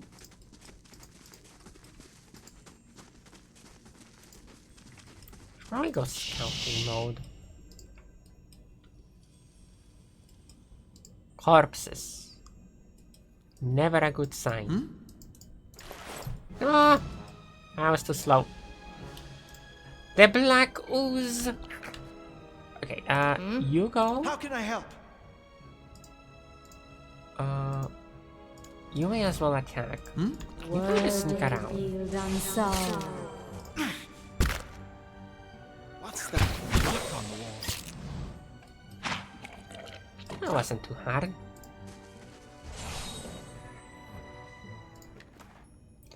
Use plasma. A congealed mass of thick and opaque jelly. How strange. Vicious and oily, this maca clings to anything it touches, and then don't touch it. Vicious stick of something dark and tar-like runs down this wall. The shapes and boulders in the ooze suggest that something lies beneath it, but you can't tell what. Use your water skin to pick up the ooze. You rinse the ooze away, revealing an intricate relief of a man's face. The sample surrounding it has chipped away in places. The details of his head, from the tight curls of hair, the ridges of his pointed ears, still show his remarkable craftsmanship. When a socket is empty, gem fills the other. Okay, let's place the gem. The gem begins to rumble, stray rocks dancing across the tile floor. Finally, a large section of the wall gives way. Ah, more ooze! Yeah. How can I help?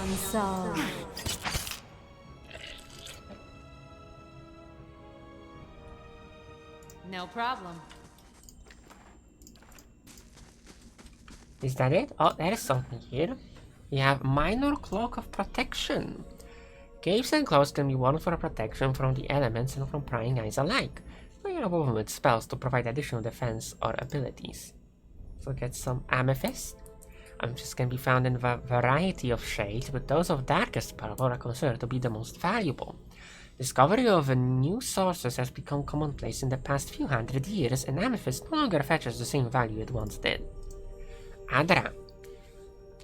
An organic material, crystalline in structure but shell-like in substance. Adra can be found growing up through the ground in veins in many parts of Eora. Easy to carve and manipulate, it is a favorite of jewelers as a semi-precious stone and is often cut more intricately and beautifully than other gems. Let's wear the cape. The cloak or whatever. Nice, now I'm slightly more protected. Okay, so... My eyes are peeled. Should I press this? A line symbol is inscribed on this pillar, and unlike braces sits at its base. It could be lit if you had the means. I do have the means, but do I want to lit them?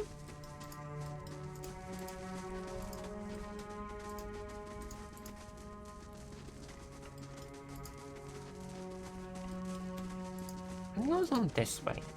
Wait. Do you hear that? Ah! A scolder! Wait. Well, Do you hear that? get them! Wait. There isn't much You hear tactics I can really use right now outside of using my abilities, because we all have the same type of weapons. Scolder meat. Scolder meat is both stringy and slimy, making it palatable to few in its raw form. Amazing. No problem. More staffs. Hatchet. Small and swift, the hangable hatchet is extremely common in the Dirwood, both as a woodsman's tool and a hunter's weapon. Much smaller than a true battle axe, the hatchet's great speed allows its wielder to strike many blows in a short time. I can enchant it.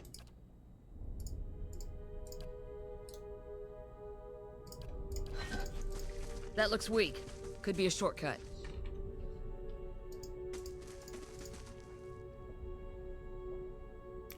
Can I transload this wall from floor to the ceiling? A light gas passes through it. Can I push it? With the damage, the stone looks heavy and solid. I try myself. All your characters has become fatigued.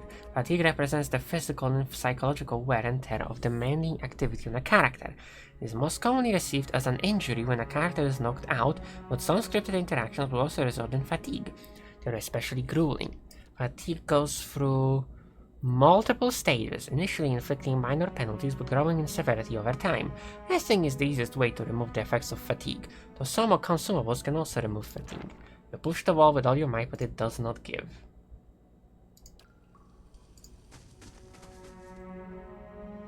I also have strange illness, which doesn't help. Okay, but we can come back to this.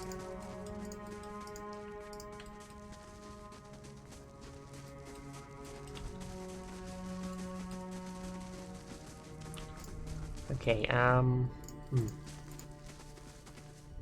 let's try this one. Flames kindle swiftly in the brazier, winding their way upwards.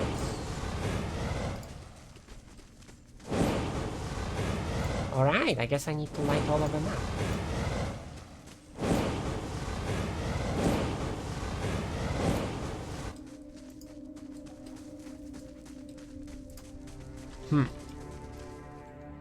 Okay. Time to see and not be seen. You failed to disarm. You're like a rogue. You could probably try. Oh, excellent.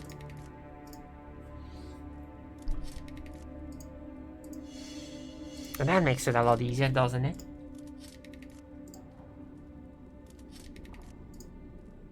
Eh?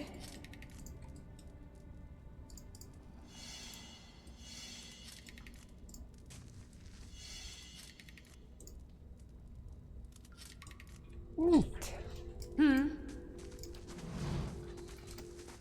Fresh air in here. I think we found an exit. Sounds like the storm path, too. Oh, you have spiders. Spear spiderling, immune to web. Word You just make sure you don't get attacked first. done solved.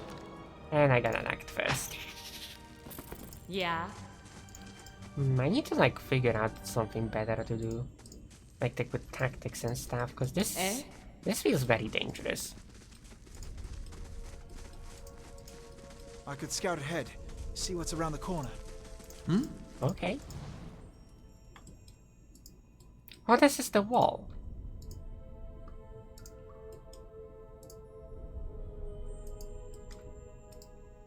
Nothing. Oh, you have a scolder. Okay, you wait here. Stay quiet. See if we can sneak up on this guy. Okay.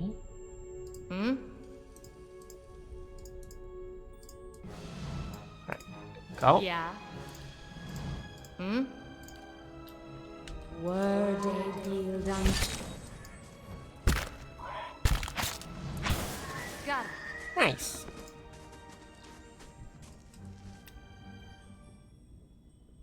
Come on, let me pick it up. Or I guess this one didn't drop anything.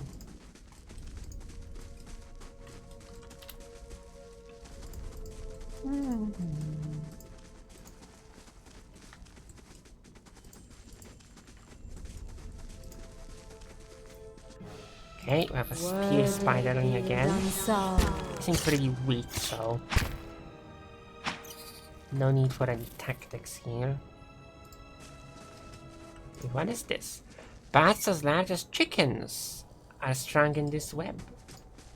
That's quite the thing. That goes this way. A helmet! Helm!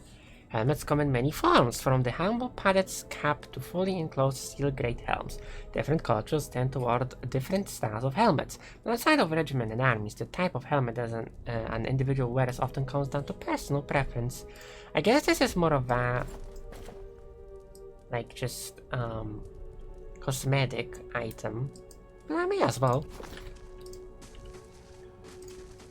Oh wait, there is something else here. You've got an agate. Agates are common on Eora, oft used by craftsmen for their bright colors. Their considerable hardness also lends them a variety of more practical applications. Jasper. Jasper is found in the wild as a dull, mottled stone, frequently in red or green, and often with a variety of colors lent by other surrounding minerals. While relatively easy to find, polished, the stone's distinctive swirls of color give it endless variety.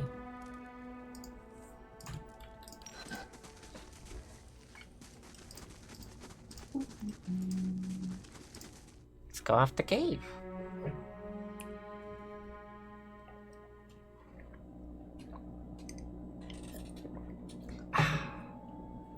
Alright, we made it in.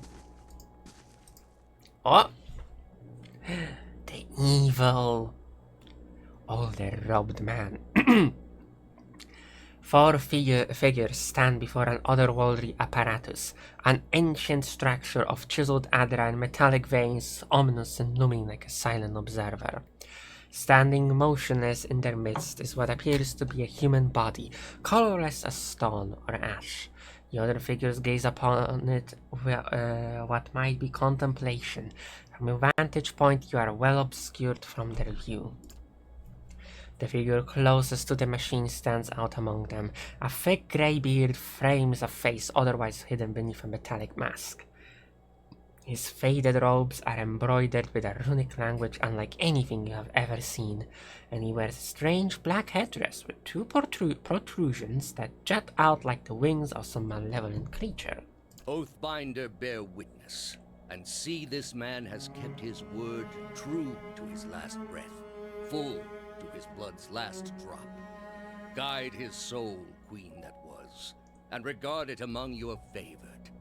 Let his life by the key be his confession. Let his death by the key be his absolution. May he walk the world ever free of the crushing weight of the book. A book? Your brother has done his part, and you have seen the power of his contribution. I will accept no further hesitation from the rest of you. In the sight of the queen that was, will you fulfill the oath? Will you take your place beside your brother in the endless esteem of her memory that is without flaw? Step forth, and be assured of the great worth of your life's course.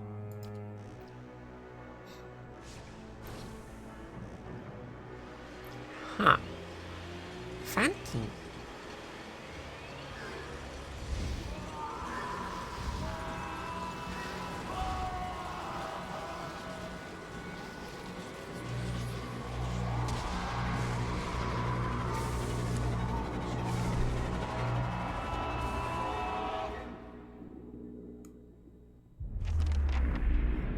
For an instant, the apparatus goes quiet and the air is still. Then, all at once, it erupts with a concussive surge.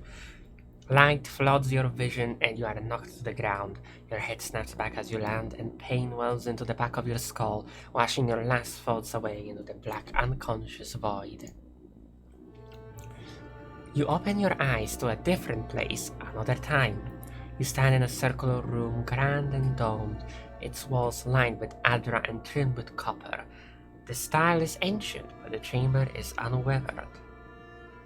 At the far end, a great pillar of adra pierces the floor from below, its shimmering texture giving the illusion of boundless depth.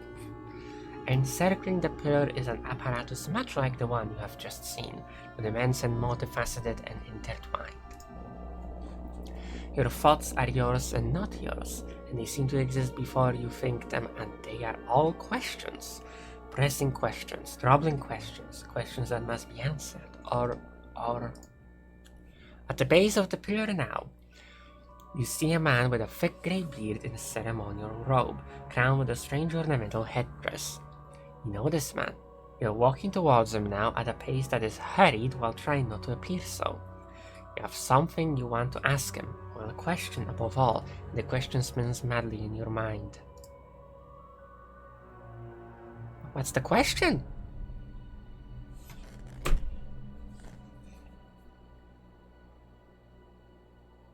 Well, this is not good. You awaken to find your malaise has broken, only to be replaced with something far more concerning.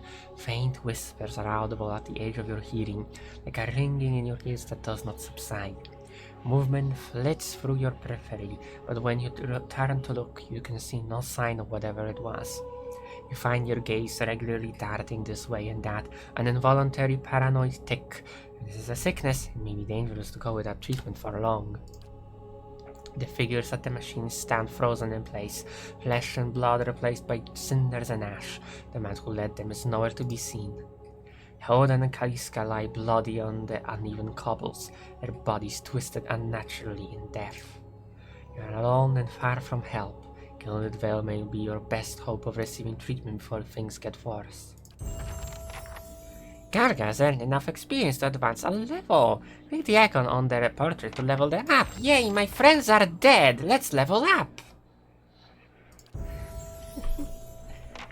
Alright, What could I do? Stealth. Stealth allows characters of any class to attempt to avoid being seen or heard. It is used automatically whenever the character is in scouting mode. The character's skill, the closer they can get to enemies before being detected. Athletics. Adventuring is tiring work in addition to the hazards of mortal combat. Adventurers have walls to climb, rivers to cross, and pits to leap over. Once per encounter, characters with athletics can use the second wind ability to recover lost endurance. Higher athletics score increases the effect of second wind. In conversations and scripted interactions, athletics is used for physical feats like climbing, swimming, and jumping. Lore. Lore represents a character's accumulated miscellaneous knowledge and trivia, often of occult or esoteric topics. Outside of conversation and scripted interactions, lore is used to activate scrolls. Higher lore values allow your character to use higher level scrolls. You probably should invest in lore, be the like scroll caster mechanics. Traps and locks can be a problem for even the toughest adventurers, draining their resources and maiming or killing those who are unfortunate enough to trigger an unseen floor plate. The mechanics skill makes it easier to open locks and find and disable traps. Additionally, any character can use the mechanics skill to place traps of their own. The higher the mechanics skill, the more accurate the trap. In conversation and scripted interactions, mechanics can be used to activate or disable a variety of machines. In survival. Survival allows characters to choose from a variety of long-term bonuses each time they camp. The first 6 ranks grant the following bonuses: damage reduction, received healing multiplier, bonus movement, accuracy bonus versus creature types, increased consumable duration, and bonus damage versus flanked enemies. After the 6th rank, the previously earned bonuses become more powerful in the same order they were received. Survival can also be used in conversation and scripted interactions that involve wilderness challenges or specialized information about nature. Okay, let's up the lore a bit. And why not survival and athletics? Get some more lore. News point will carry to the next level.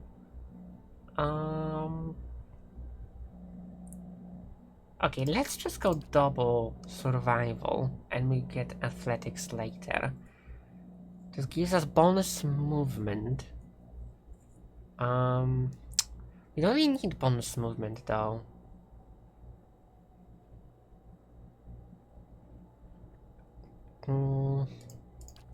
Okay, let's instead go for athletics first, and then we can get survival. 30 endurance, so we get 30 health once per encounter.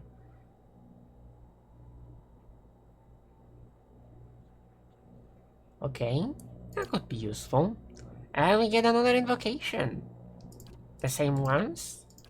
So which one do I want? We already have a summon.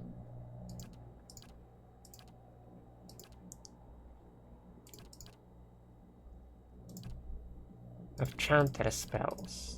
Okay,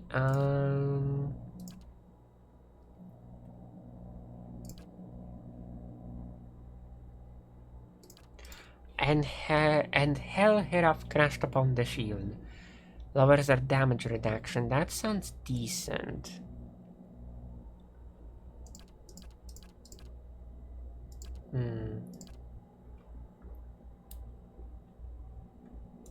Yeah. Let's get damage reduction, and we have talents. Talents can be used to customize your character beyond your class ability choices. Some talents modify existing abilities, but others add new abilities of their own. A subset of talents are class specific, but most can be taken by characters of any class. So you have class, offensive, defensive, and utility. Alright, let's see here. Ancient Memory. Invokes a primal energy, causing allies within range to benefit from constant endurance regeneration while the chanter is chanting. So basically I heal people. That sounds very useful. Acolyte's Radiance. Nuance's faith in the gods has allowed this character to unleash a wave of spiritual energy similar to a priest's holy radiance. I call it radiance.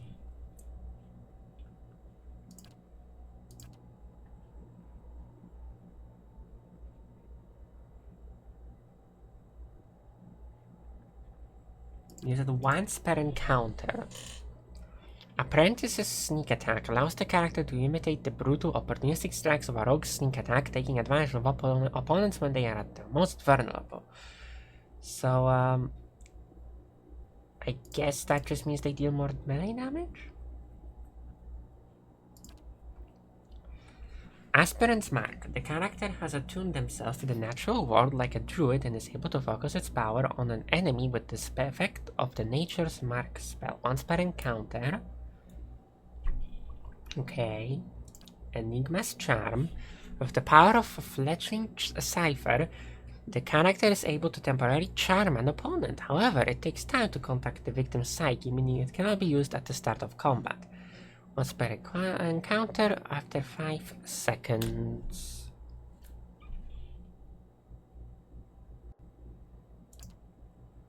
Gallant's Focus. The character's intense belief have mind specifies an aura with properties similar to Paladin Zealous Focus. What does model mean? Model ability is one that causes an effect to occur continuously while it is active. For example, a Paladin's Zealous auras grant bonuses to everyone near them for as long as they are active. Model abilities are often grouped so that only one model ability in a category can be active at any given time. These groupings are reflected by how the abilities are organized on the action bar. They get extra accuracy. That's pretty useful, actually. Novice's Suffering. The character has learned a portion of the intense pain tolerance and spiritual power that monks possess. Their unarmed attacks to increase damage and gain power as they advance. Note, Novice's Suffering does not apply to a druid's spirit shift form. Well, I'm not a druid, so I just deal unarmed damage. Okay. Outlander's Frenzy. Channels power similar to a barbarian's tremendous rage, increasing attack speed, might, and constitution while lowering deflection and concealing the character's endurance and health. Okay.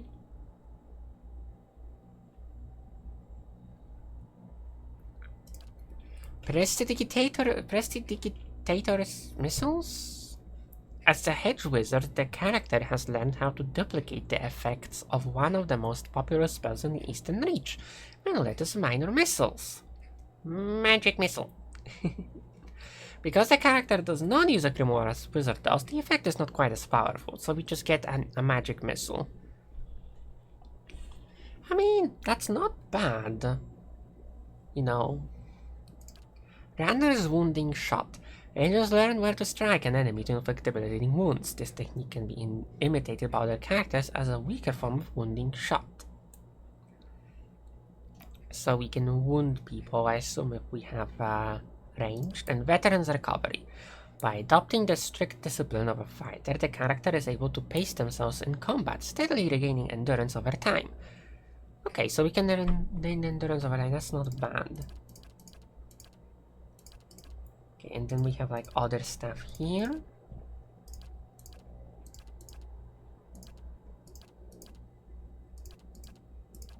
Okay, this is like basic stuff. Let's grab an ancient memory. Hello!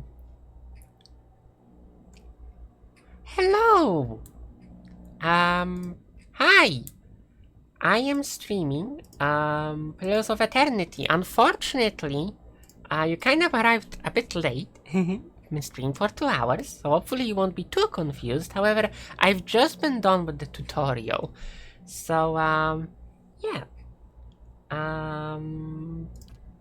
You haven't missed that much, I suppose. Okay, I'm gonna grab Ancient Memory. Am I understanding this correctly? Yeah, it just heals people. Okay. Alright, after leveling a character up, you may want to review their statistics. Open their character sheet to see their attributes, skills, abilities, and talents in greater detail. Which one was this one? Alright.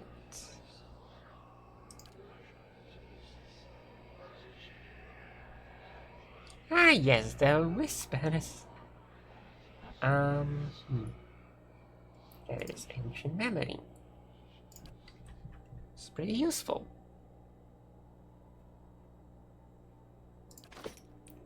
Alright, let's grab the staffs. As much as I can, I suppose.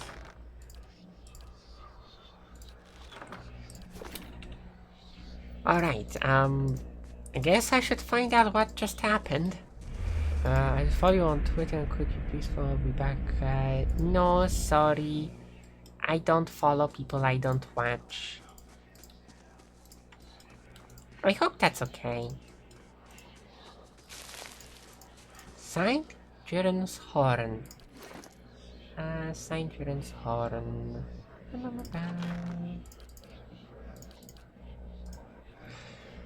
A favorite of hummingbirds, these large trumpet-shaped flowers are often found in gardens or used for decoration. Hey, that's nice.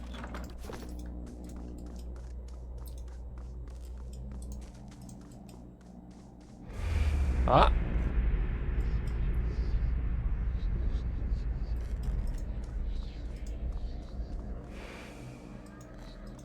How wholesome! Vessel flesh.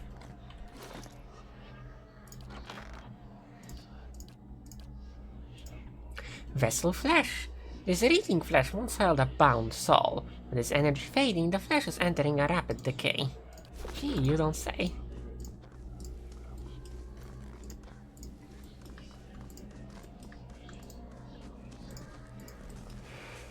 Flowers.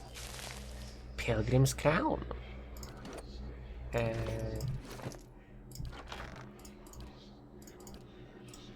Pilgrim's crown. These small golden flowers grow across entire meadows in the plains of Ixamital, and less commonly in the Dirwood. They are frequently woven into garlands and wreaths. Many a pair of infatuated youths has passed a pilgrim's crown between them. Oh, that's cute.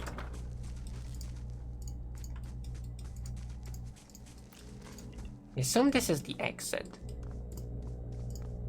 This massive structure is formed of stone, adra, and copper and covered in strange glyphs. The air around it vibrates with an unusual energy. Oh, more flowers! More pilgrim's crown.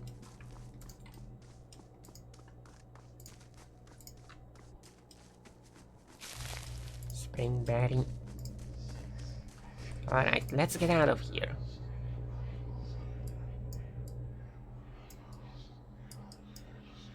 Valewood. It'll take you 6 hours to complete your journey from Silent List to Valewood.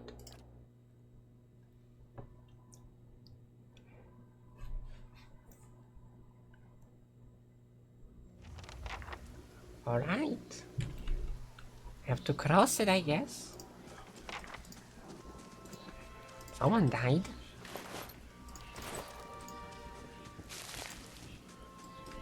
Mad Map Square. Oh, there are ghosts! Spooky ghosts! Blood moss. Blood moss. This moss grows in sprawling clumps, and its dull crimson hue earned it its name. It is a common sight in more humid regions, where locals say that the moss resembles wounds at the base of trees where it is found. Interesting.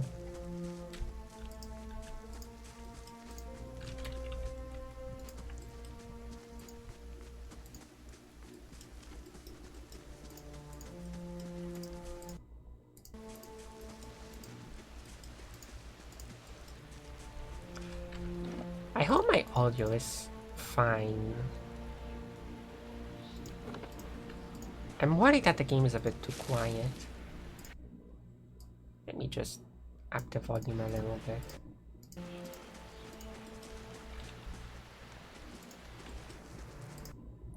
Testing, testing. Okay, let's keep it at this for now.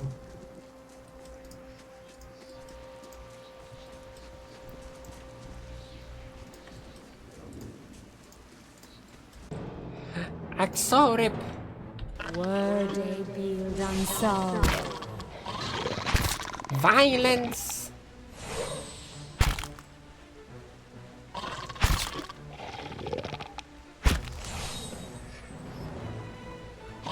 Oh, it heals me as well. That's good. Yeah, they can't really damage me. They deal too little damage and I just heal it back up. That's kind of funny. Okay, you can speed this up a bit. What did we get? Sorip's tongue. The rounded, dry tongue of Axorip. In a spear.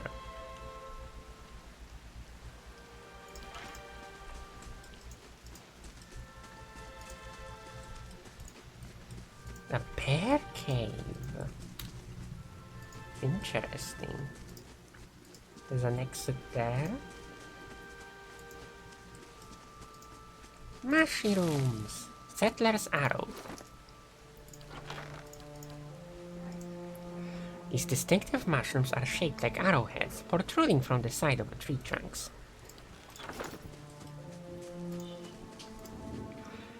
Shattered pieces of crate are strewn across the dirt, along with a few muddy vegetables.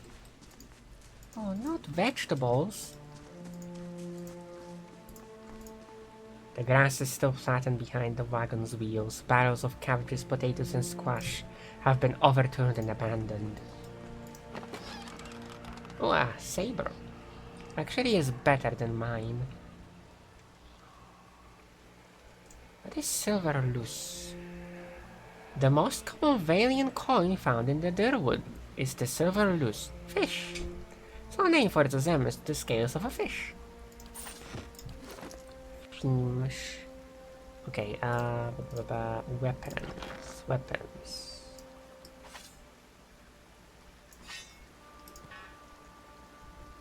There we go.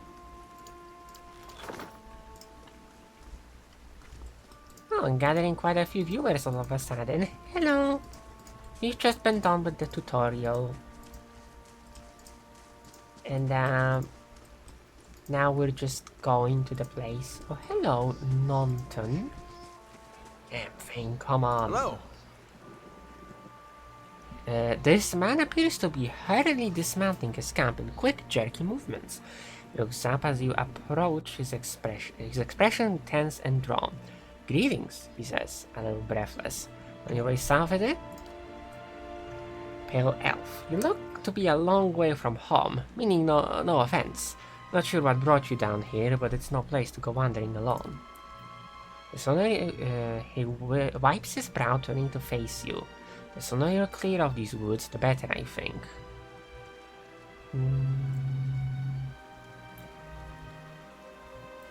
Our caravan was attacked. I've been trying to get to Gilded Vale. Hard luck, I'm sorry to hear it. Should be fine from here. There's no missing the Vale if you keep to the road. And you haven't far to walk. If you want to keep clear of this place after that, we were just attacked. North of here. Me and a friend of mine. We came out here to hunt some deer. Came upon a bear instead. Great monstrous thing. And apparently, he didn't make it. He shakes his head. I don't know what I'll tell his wife. In any case, this fire's already cost me a friend. I'm heading home before it takes anything else. Who are you? Name's Nonton. Born and raised in Gilded Vale. Haven't had a spot of luck since. Space twists. Luckier than Perry, I suppose. In any case, this forest already cost me a friend. Heading home before it takes anything else. What happened to your friend? We didn't see it coming. Nonton's voice shakes a little as he speaks. We were following a stag. Apparently, he saw something in the brambles. We went tearing off after it. But stumbled up into the cave. Poor Perry didn't stand a chance. The bear was on top of him before we knew what was happening. The beasts will take what they will, I suppose. And he smiles sadly. And this time, Galloway's favor fell upon the bear. Where did you find this bear? In the cave, a ways up that way. He turns to point up the northwest. I wouldn't seek it out if I were you. A great brood of a beast. Wait to hear it took another life. Farewell. Okay. River Rind.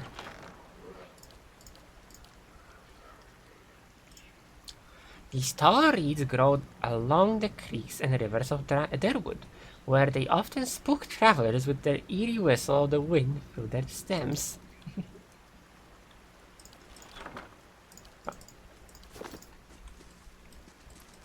Okay. Should I go and check the bear cave? Northwest to Garen's Grasp, south to Gilded Whale.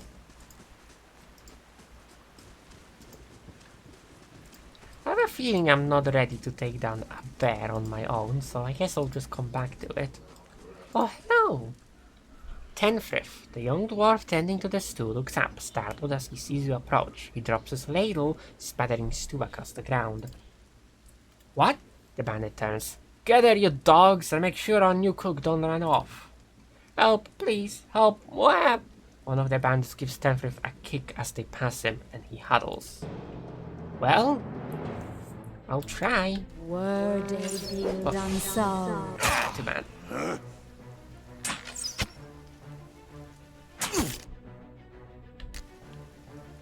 Come on!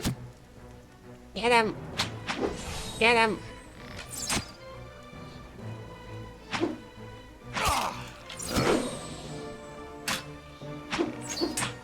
Stop missing! At least I'm not taking a lot of damage, but still.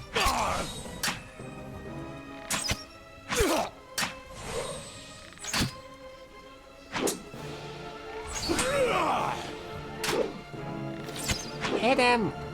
Come on!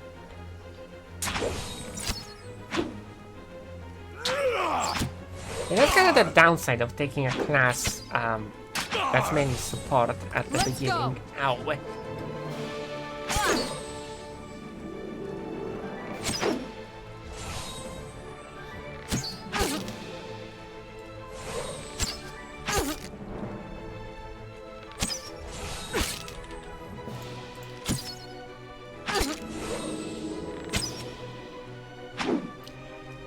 Good call for that healing thing though.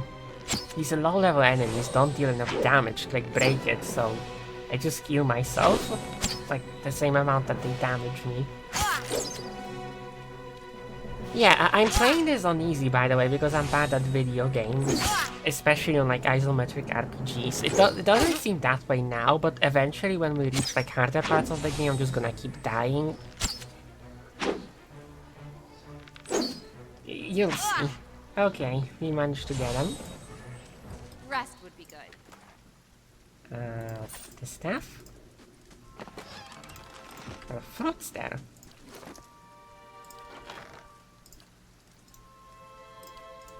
Fruit. Plus 5 max endurance. The wooden fruits include the imported Sonred, staple of Ediran orchards, and the common pear. The Ovalian figs are quite popular among the wealthy. How much is 300 seconds? That's 5 minutes, right? 120, yeah, that's 5 minutes, okay. That's not too bad. The tent is empty, but for a pair of stained cots and the stink of unwashed bodies. Ew. There's so much food in here. Rice, plus 5 max endurance, a good sized sack of rice brought to the Derwood by foreign traders. We have meat. The glistening flesh of some unfortunate creature. It also gives us might. Poultry gives constitution. Oh, fowl, fresh plucked and ready for the pot. You want to get and stuff. Okay. Vegetables! Varied collection of celery, carrots and other common vegetables that gives perception. For a much shorter time. Alright, Tenfrith. Hail and well met. By the flame, thank you, thank you, thank you. I thought I'd be stuck cooking for these ignorant weasels for the rest of my life. Although they were bored with me, I suppose. I must get back home. I only hope they haven't hired a replacement. The dwarf looks aghast. Listen, next time you're in Gilded Vale, stop by the Blackhound Inn. I'll let Pasca know just what you've done for me, and I'm sure she'll do right by you in turn. Yep, and the reputation! Reputations can be held with communities or factions in the Eastern Reach and will affect how members of that group respond to you. In some cases, friends or enemies of those groups will also react to your affiliations. Helping a group will increase your positive reputation with that group. Harming a group will increase your negative reputation. It is possible to have a mix of positive and negative reputation with a group if you help and harm them in equal measure. Oh, to be back at my oven again. Killer Vale, major positive, thank you. I'll make sure to visit.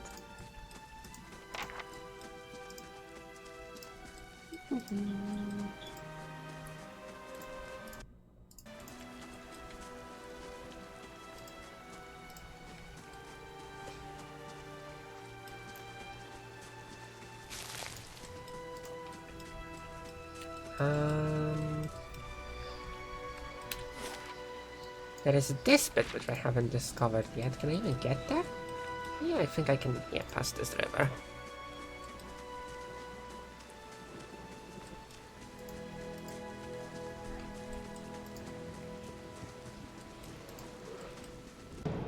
Ah! Another sorry. Were they built unsolved? Die!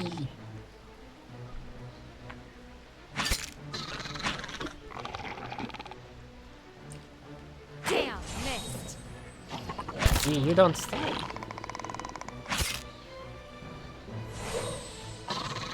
Get them! Should probably increase my accuracy to like the next skill up. Alright. I could bed down here. Thank you. The struts and supports are large enough to be the ribs and vertebrae of a dragon. Ooh, fancy. Silver fanning. This large silver coin is used for large transactions in the Eder Empire and many other colonial territories. I have a sneak cap. That's, yeah, that's quarter staff, but we don't even use those. Pretty. Alright, so, and there, can we go here? I guess I should check the bear cave. I know I'm gonna die. But, you know, why not? Why not, right? Can always reload.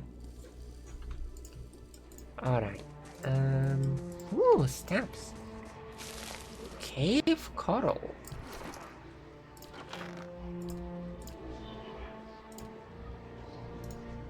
Cave coral. This peculiar red fungus is typically found in damp caves. Its hollow, cage-like formations resemble sea coral, from which it takes its name.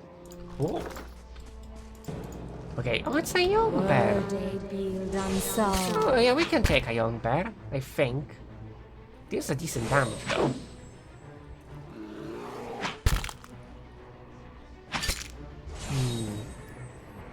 Yeah, it's not... Ah, okay, that's not good. Ouch. When a party member is reduced to 0 endurance, they are knocked out. They are out of fight, but as long as your side is victorious, they will regenerate their endurance when combat ends. Even though endurance regenerates after combat, health does not. Keep an eye on the bar to the left of a character's portrait to prevent them from becoming maimed or killed. Yeah, I think I died. Well, our first death to a bear. It's okay, it happens. I'll grab the coral and then just run back for now. I'll come back once we have some companions.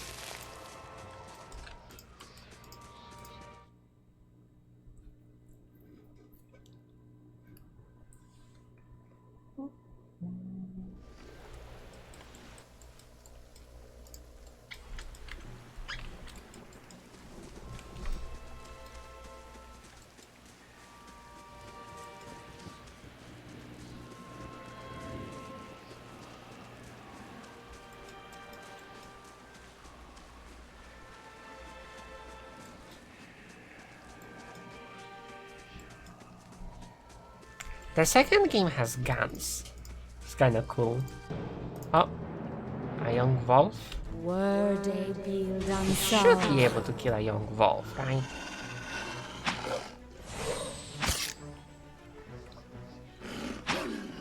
Yeah, if you're gonna keep missing, then definitely. What did that say? Dia, chance. Oh yeah, chance.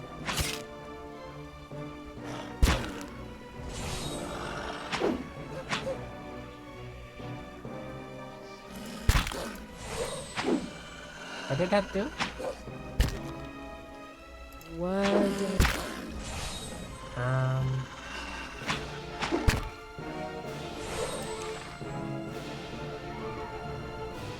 Chants are arranged.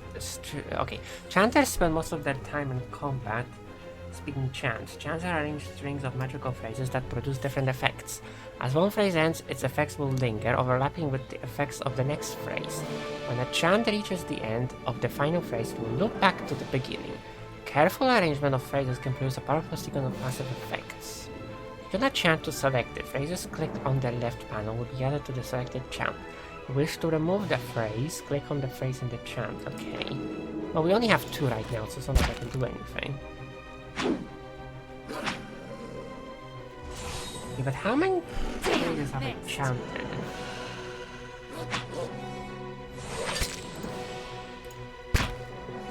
Is that enough? Row a 10! Okay, nice. Oh, I have to control you guys too, okay. There we go. VOD build unsolved. Okay, I see, I'm getting it. I'm getting better at the game. Well, what's this? These age walls appear to have once encircled this entire glade. Only a small fragment remains, and the stairs leading to the top of the structure have crumbled away. Let's examine it. The heavy bricks are thick with moss, presenting a hindrance to climbing, but the stones themselves seem sturdy enough. Given the right tools, one might easily reach the top, but I don't have any tools, so let's not tempt fate. Alright. To Gilded Vale will take 8 hours.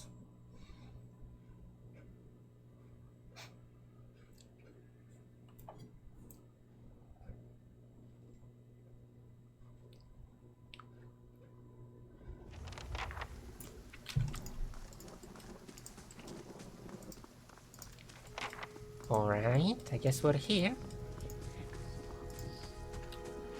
Oh, there is someone up there.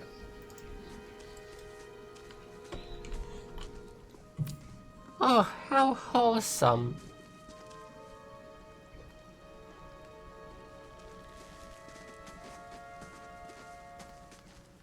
You must be one of the new settlers. Welcome to Gilded Vale. You'll be pleased to know that we've had some recent vacancies here. A man approaches you, his skin as dull and grey as the desolate village behind him. With sunken lifeless eyes, dry croak. He glances at the gnarled, leafless monstrosity of a tree next to him. You welcome everyone this way. The only answer you hear is the buzzing of flies from the tree. Of course, we'll need to make some inquiries first. The inestimable Lord Radric VII has taken great pains to insulate our town from Widewind's legacy. Have you ever conceived a Hollowborn child? No. Are you absolutely certain? Lord Raderick has made it his first priority to eliminate this scourge from our village. I should warn you, stranger. Here in Gilded Vale, we have a special place for dissidents, charlatans, and those who would hide a curse in our midst. He steps to the side and inclines his head ever so slightly towards the fallen tree. His lordship's wife is with child and due any day now. Without his approval, I shan't be able to find you a permanent settlement. It will have to wait until after the birth. We can continue our interview then, after the bell tolls from Radric's hold to signal my lord's new heir. In the meantime, you can find temporary accommodations at the inn, just southwest of here. I've been feeling strange ever since a close call with the Biawak. be awake? I forgot how to spell it already. Is there someone in town who could help? Whatever your problem, it sounds like a matter for an animancer. However, the only animancer in Gilded Vale isn't in any condition to speak. Consider yourself fortunate. After she failed Lord Radric, we saw to it that she wouldn't profit from the misplaced trust of others. A bad cure is often worse than none at all. But if you're set on finding a bottle of troll piss or a dead Audra pebble to rub on your forehead, you're welcome to check her pockets. A little corpse stink is nothing when you're digging for shit. My advice, however, is to be satisfied that you escaped and leave it at that. Amazing. If you have any other questions, don't hesitate to ask. It's important everyone really understands our rules. You said something about Hollowborn and Waitvin's legacy before. He blinks. I forget that you foreigners do not have this curse in your homelands. The Hollowborn have been a scourge upon the Delwood for almost 15 years now. He lowers his voice to a whisper. Children born without souls. He shakes his head. Pitiful, dumb things that breathe, barely, but not truly live. Some say the Hollowborn are a disease. Some say they are a punishment from the gods. Uses his empty hands. In truth, no one knows. They began spreading after the Saints' War, and so the name Waidvin's legacy stuck in honor of that foul, blasphemous pretender. His voice shakes vitriol. I see. Lord Redric's decrees may seem strict at times, but he has our best interests at heart, he nods. Before I got here, I saw several people conducting a strange ceremony near some ruins. He regards you carefully. You'll want to mind where you mention that. Trespassing on Aidwithan ruins is illegal, not to mention dangerous. I already saw someone attempting some new ritual to appease the gods. People will try anything these days. Better have mercy. They certainly have.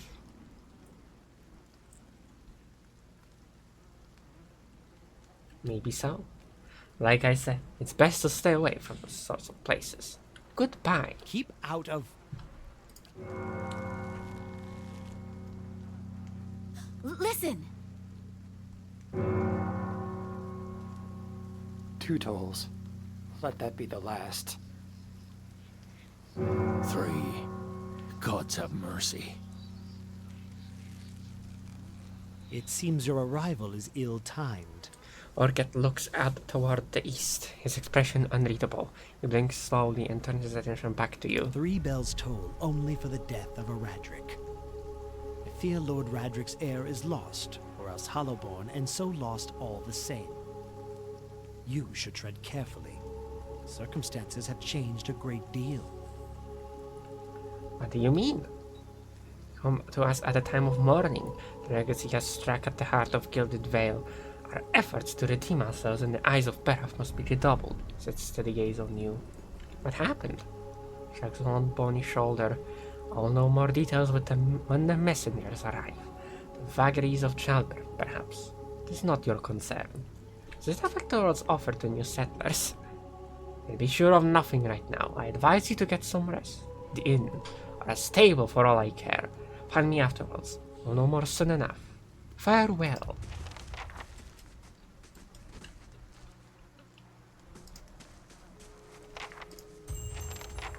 Move along. Move along. Okay, Adred wears a twisted frown. I'm afraid I still can't help you find residence here. Lord Redric's son was deemed a Hollowborn. This makes circumstances even more fraught than before. Wow, news travels fast! Tell me more about Lord Redric. Come from a line of nobles who have defended these lands since Aether times.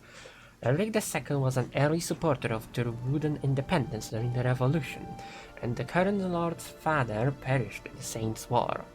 Hollowborn began appearing in the Derwood shortly after the war's end. Lord Redric has taken it upon himself to purge the curse from Gilded Vale. His measures have been severe but necessary. Unfortunately, it may not have been enough if the bells were any indication. Saints' War? Our age's most egregious example of man's madness. 15 years ago, the people of Redcrass decided that Waidwen, their living saint, was the literal incarnation of the god Eophas. Arget wrinkles his pinched nose. This supposed saint took it upon himself to liberate the Dirwood, supposedly from allegiance to less worthy gods, never known an army to conquer a land for its people's own good. The war lasted about a year, but you can guess what the year did to the worship of Eophas in Dirwood. Lord Redrick's forebears had all been Ephosians, and after his father fell defending us from those fanatics, personally saw that the temple of Eophas here in town was shut down. I still at a few ruined walls near the tree. Do you have any other questions? Don't hesitate to ask. Okay, I'd like to know more about Gilded Vale. We're a frontier village, as are most settlements in the Dirwood. Gilded Vale hasn't grown much since its establishment in the colonial days. The last 15 years have seen our population shrink further. Takes in the ramshackle houses and far-fallen fences. Hence our recruitment of fresh settlers. Why has Gilded Vale's population been shrinking? Waidwen's legacy, of course. Many women have had difficulty bearing healthy children of late. A few years ago, Lord Redrick decreed that no mothers of Hollowborn are to be allowed in Gilded Vale. His mouth tightens into a firm line. His lordship dealt swiftly with the objectors. May be harsh, but purges us of this curse. Is it not worth it? Tell me about those ruins behind the tree. That's what's left of the Temple of Eophas, sniffed Bucker. Lord Redrick forbade worship of the dead god after the Saints' War. It's been abandoned for almost 15 years. But there are plenty to rededicate it to Berath, the god of life and dead. Plans to rededicate. Enough about Gilded Vale. We get to know the town well enough as you explore, I'm sure. Goodbye. How wholesome. Okay, we got a settler's arrow. Who are you? Careful if you head east. Guards patrol the eastern wood, but not the Black Meadow. Hush, are you mad? Leave it for indoors. Feel like we've been seeing more bandits along the roads of late. Well, you used to be seeing a few less now. Eder. Were you looking for someone in that tree? I could introduce you. Looking for anyone who can help me feel better. My condolences. He exhales and turns his attention away, watching the village around them.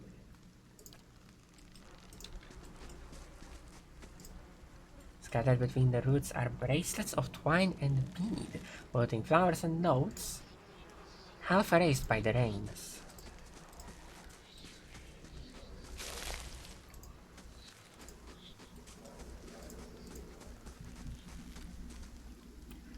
Welcome to our lovely village.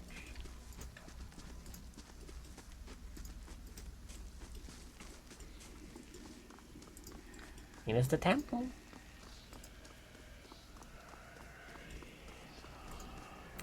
Beneath the vines are crude carvings of a sun rising over 3 stars. Who are you? As you near, you feel a vibrant history containing the essence of this man's soul. Voices from its past seem to call out to you. Shot for the soul.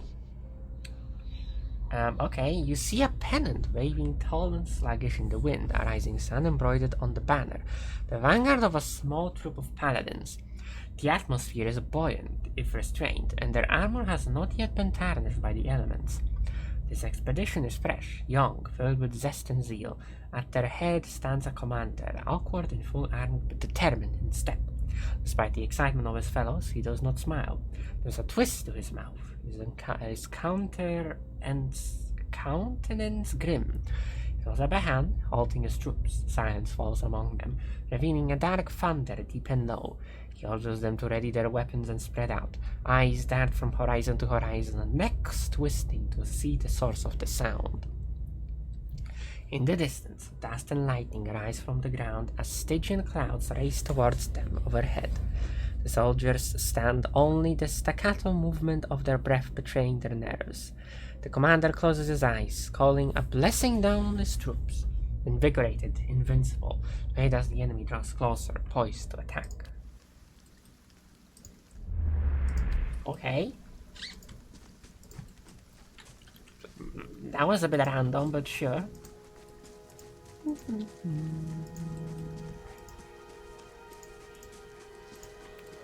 Flowers. Better have a spell.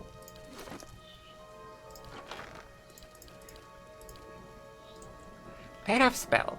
This flowering plant has drooping flowers of a somber blue and gold shade. Both the sweet-smelling leaves and berries of the plant are known to be extremely poisonous, toxic to grazing animals and people alike. Well, that could come in handy. Things are bound not to get worse now. Tuatano's one of the best smiths in the Darwood, but the stock... whatever.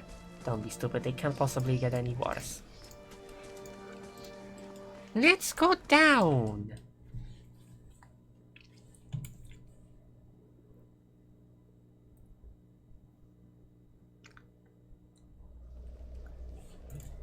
Temple of the Office. Oh! A rising sun and three downstairs, a symbol of the office. Who are you? Written. A man lies resting against the wall, lit by the dim illumination of the fading sconces. He has a gaunt, fox-like aspect, and his face is pale and damp with sweat. One arm is held loosely against his side, sleeve soaked with blood. He's an anxious glance as you near his features twisted. With Good fear. day to you. Ha! For you were some.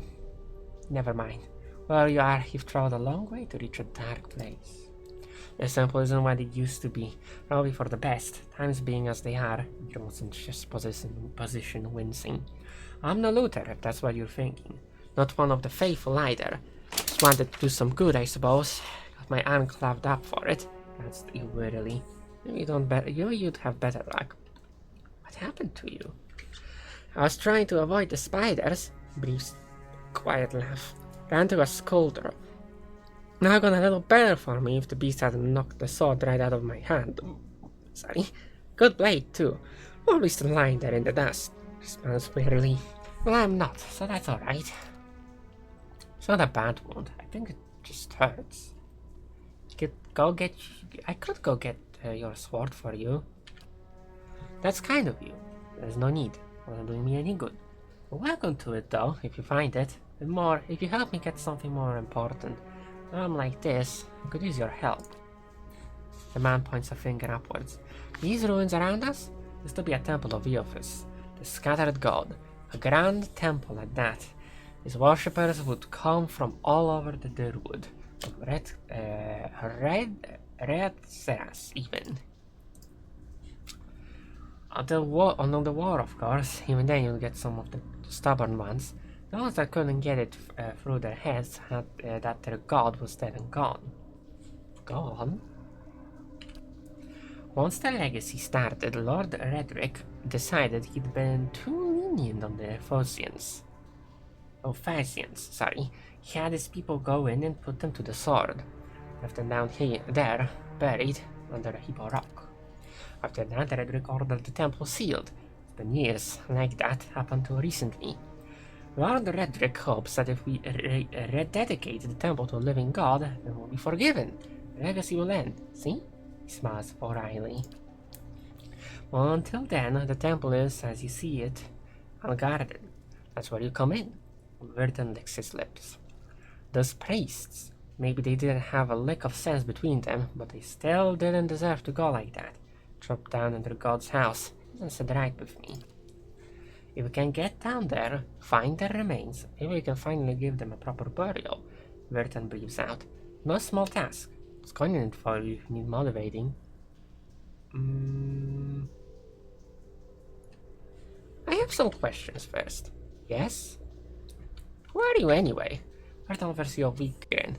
Name's Vertan. I lived in Gilded Vale long enough to remember how grand it used to be. Shrugs and looks away. I used to help the temple sometimes, bring supplies, that's all. Won't Lord Redrick mind us digging around down there? I wouldn't go telling him about it. Lingering in these places is no good for anyone. The other is quick and quiet. We can do right by those priests without raising a fuss. Any chance there's something down there worth a little more than some old bones? He looks around. Probably. Nobody's been through the place since it was sealed up.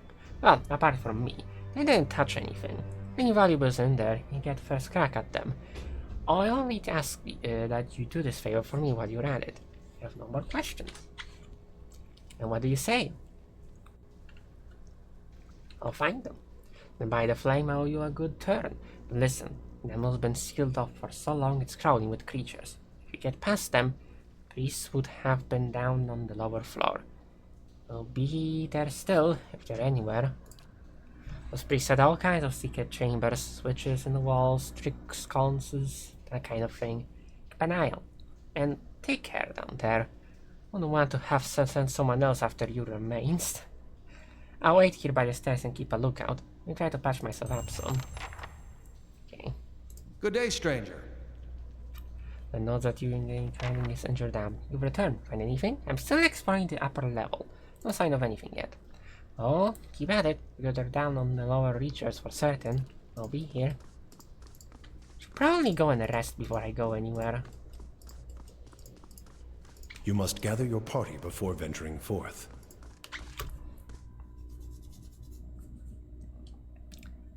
Yeah, let's go to the inn, and I think I'll end this today. The stream I've been streaming for almost 3 hours. 14 minutes to go. You know, if you don't count the failed attempt first, which wasted me like 2 minutes. Okay, where is the inn? Oh, hello. You see 4 people gathered by the door to the inn. Their raised voices and chopping gestures suggest an argument reaching its climax.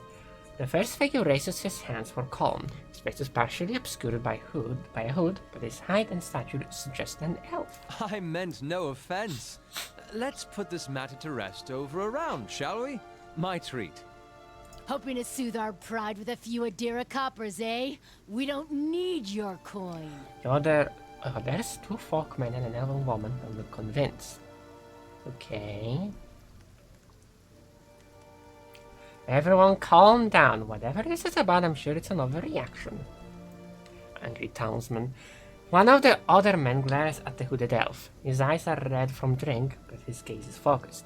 We're humble folk, but we're no fools. Not like he thinks, mocking us while he shelters in our village. We don't need that kind of talk from foreigners, especially not Edirins. Go on. Say it again. I'm itching for an excuse. Fie, you're itching for the kindling touch of your sister, you cock's feather! I'll cut that barrel-licking tongue out of your head. This is a misunderstanding. I didn't say whatever it is you think I said. We've nigh quarrel. How? Horror and shock paint themselves across the elven man's face in broad, hasty strokes. Groans and swallows. He plants his feet. Something surly and raw flickers from his eyes. That's where you're wrong. This is unnecessary. Wouldn't you rather be inside drinking than out here arguing? We don't want your charity either, foreigner. Sounds suspiciously like you're defending him. Oh, you're just gonna attack me? Okay, fine. Word build unsolved. Yeah, that was very wise of you.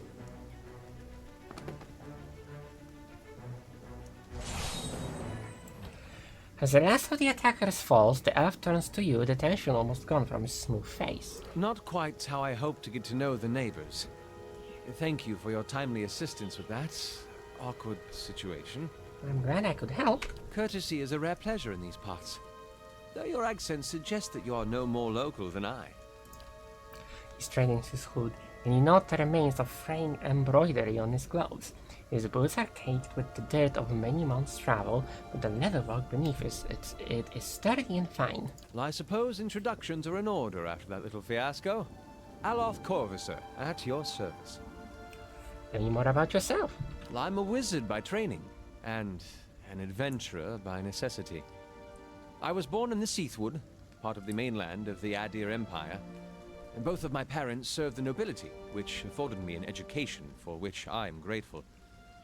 However, there were no open positions in those houses, and so I decided to seek new means in a new land. And how exactly did you come to be here? I was traveling with a caravan. We were separated near some ruins. In Gwithan ruins? Oh, those can be dangerous places during the best of times, which these are not. In half the locals would arrest you for trespassing and the rest would kill you outright. I'm curious, what exactly did you find there? A bivouac. And you survived? I've heard such a thing was impossible. But it seems you either have a knack for timing or the favor of the gods. What are you doing in Gilded Vale? An excellent question. I came looking for fresh air and cheap land. Instead, the magistrate gave me directions to the inn and a story about the local lord's expectant wife. But I take it that's a familiar tale. And you? I have been experiencing strange things of late, and you are an expert on souls. Indeed. The local lord has searched far and wide for similar specialists. He has rid himself of them almost as desperately. He nods at the gnarled old tree in the center of town. His darting glances takes in the tumble-down buildings and the fallow rock-strewn fields. I expect that such expertise would be best sought elsewhere. Just how did you manage to cross those 3 tracks? I'm afraid that was a matter of misunderstandings and mistranslations. It doesn't help that people in these parts remember their war with Adir like it was yesterday. You did make a rather lewd suggestion regarding one of the aggressors and his own sister. Ah, that. He clears his throat in a justice sneeze. As I tried to tell them, they misheard me. Happens all too easily after a few pints, and the accent doesn't help. I heard the same thing. For just a moment, he looks as if he's about to say something else. His expression brightens with mischief, but before he can speak, he forces a tight smile biting his lips, so hard you expect to see blood. Finally, his face relaxes and he shakes his head. I should speak more clearly next time. My apologies. I don't exactly look like a settler. Begging your pardon, but neither do you. Yet, circumstances can find a person in the strangest of places. Oh, fair enough. I should get going. As should I, given recent events. It's just as well. I've had enough of the watered wine and lumpy beds at the inn. They say even the owner tired of the place. Just up and left one day. It explains quite a lot about the upkeep. Perhaps I could join you. I could use a change of scenery, and I find it's better to travel in numbers. So do I. Let's go then. Excellent. I shall follow you. Yay, we have friend. Alright. Hi, Elf. Yes. It's one of our companions. And he's a mage. Which isn't ideal for my current class, but I'll take it. We already have one. Even have a thingy. Actually, I want a hood as well. It'll look better. Okay, let's put all of this into this stash. Except these, because these can be used.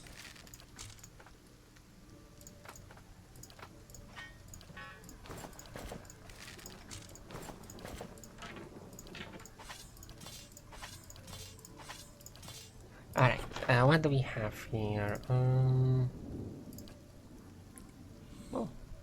you have good armor.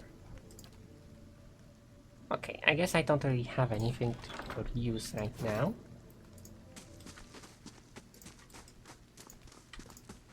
The windows are clouded with the haze of accumulated smoke and cooking grease. The Black Hound Inn. Oh, there is a flower. More Pilgrim's Crown. Alright, let's get in.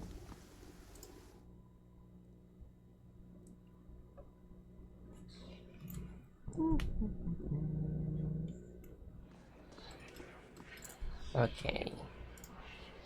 Good to see new faces around. Feels like the village gets smaller by the day. I wonder why. The floors are sticky with spills that no one has bothered to clean. Ooh, steps.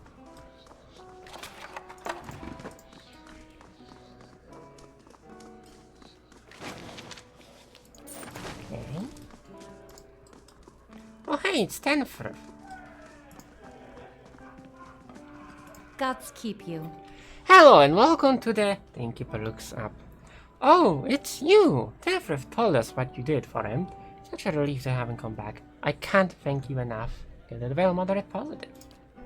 Consider yourself a favorite of the house. Miss Guns on Drinks room. Tefrith said he wanted to whip up something nice for you. So you're back to work in the kitchen, she does. So, what would you like? Do you know of anyone looking for work? Oh, well, I wouldn't say I can speak from experience, but we do have certain sorts coming by looking for work from time to time. Want to hire someone on? I'd be happy to send them your way. You see what I have to work with? Ah, yes, and that's how you get your own companions. We'll deal with that later. Hail and well met. Okay, more about the Black Hound. Really? Well, let me see. The actual building's been here for years, but the Black Hound's fairly new. You get a ton of new faces in here too, fewer than we used to, I'll admit. Tenfrit's the big draw. I'm sure we'll get the big crowds back again in no time. I used to work the tables actually, under the old owner up and left. Not sure what happened to him, even left his poor hound behind. That's the name, see? The Black Hound? Still sitting upstairs, pinning after him. Poor old girl. Place ended up in my hands somehow, she laughed. My very own inn. A lot of hard work involved, but it's been worth it so far. Please, sit where you like. Would you like a drink? Or a room? We have two available at the moment. Maybe we can offer much by way of good meal today. Besides, unless you're fond of cold porridge. Yeah, what do you have for sale? I'm sure you'll find something to your liking. The finest cook in the wood. Can I sell you anything? Yes. Guess you have infinite gold, so... let me just sell all this garbage. Guess I may as well keep for now. It'll be useful later. It's basically like free money, right? I don't care about these weapons. Alright, what do you have? Darkest Rautai cookies. Consume plus 1 perception plus 5 max sell for 150 seconds. I should probably buy these when I actually venture out. I will only buy adherence in their love of sweet things. The Rauatai count many delicious desserts and rich treats among their famed recipes. One of the most revered by wealthy connoisseurs around the known world is the darkest Rauatai chocolate cookie. It has become a courtesy gift among Rauatai ambassadors, with many foreign dignitaries formally receiving any Rauatai delegation simply in the hopes of receiving a batch of the revered treats. It's pretty good. I'll buy some later. Alright. Let's get a room. Oh, actually, before we get a room, let's talk to our friend over here. Spoons hang by the fire, coated in brownish gunk. Ah, it's you, my savior. He makes a sweeping gesture to indicate the kitchen around you. It's so good to be back. Do not think I will let this go unrewarded. I have decided that you have earned the right to learn one of my most closely guarded secrets, my dearest recipe. After this, you will wait nothing else. In a very minor positive, I thank you. A savory pie to keep you hale and hearty. May it serve you well in your travels. Yeah, I guess I have a recipe now. Not sure which one we actually got, but we got a recipe. I can cook. I should cook eventually. I feel like food is gonna give us a bit of an edge, at least early on. Some kind of brown slop is congealing in these dishes. It smells burnt. Ah, that's amazing. You know, I just carry the dishes. You want to talk to Pascal at the counter there. Who are you, drunkard? And who are you then? Another fool comes to answer Redrick's invitation. Oh, great Lord, my sister Anna talented the boy was born. She was the family I left. The sure she is now. Please assign another drink. Okay, let's get a room.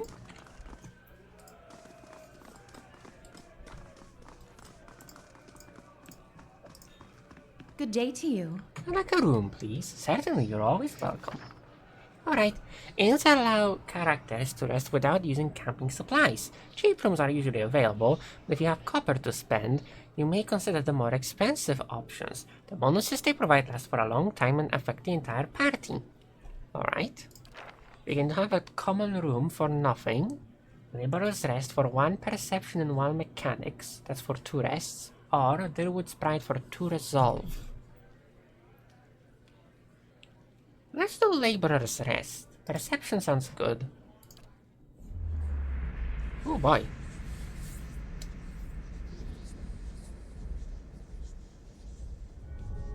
Your sleep is restless and fevered, assaulted by hisses and whispers, blanketed with a suffocating anxiety. You open your eyes to awaken and find yourself in front of Gilded Vale's gallows tree, the creaking of its ropes growing louder in your mind until the sound is deafening. Hanging from the tree is an old dwarf woman whose face has shriveled inward like mouldering fruit. Her head hangs limply to one side. As you look at her, she looms larger and larger in your mind until she is mere inches from your face. Suddenly, her head snaps up and her eyes open, and they are empty, and behind them is a vast nothingness that makes your stomach drop. Her mouth slowly parts, and with a gust of rancid air, she speaks a word. Watcher. You jolt awake, the foul smell of the dwarf woman's breath still permeating your nostrils. Sweat runs down your face in thick droplets and your skin is soaked from head to toe. You remember the woman. You remember seeing her decaying face when you spoke with the magistrate. He called her an animancer. Though it fills you with a new, queasy apprehension, you feel a strange compulsion to see this woman once more, if only to confirm she's truly dead. Party gained 464 experience. Alright. Looks like we can level up. So with that, I think that we will end this for today. Alright. I think this is my longest stream yet. Over 3 hours. So, thank you for watching. We'll see if I get to stream it tomorrow. I need to like make a new schedule. I haven't yet. I did change the old one just to be like no longer tell people that I am streaming SimCity, but like it's still at random. But yeah, hopefully I'll play some more tomorrow. So yeah, thank you for watching. Hope you had fun. Bye.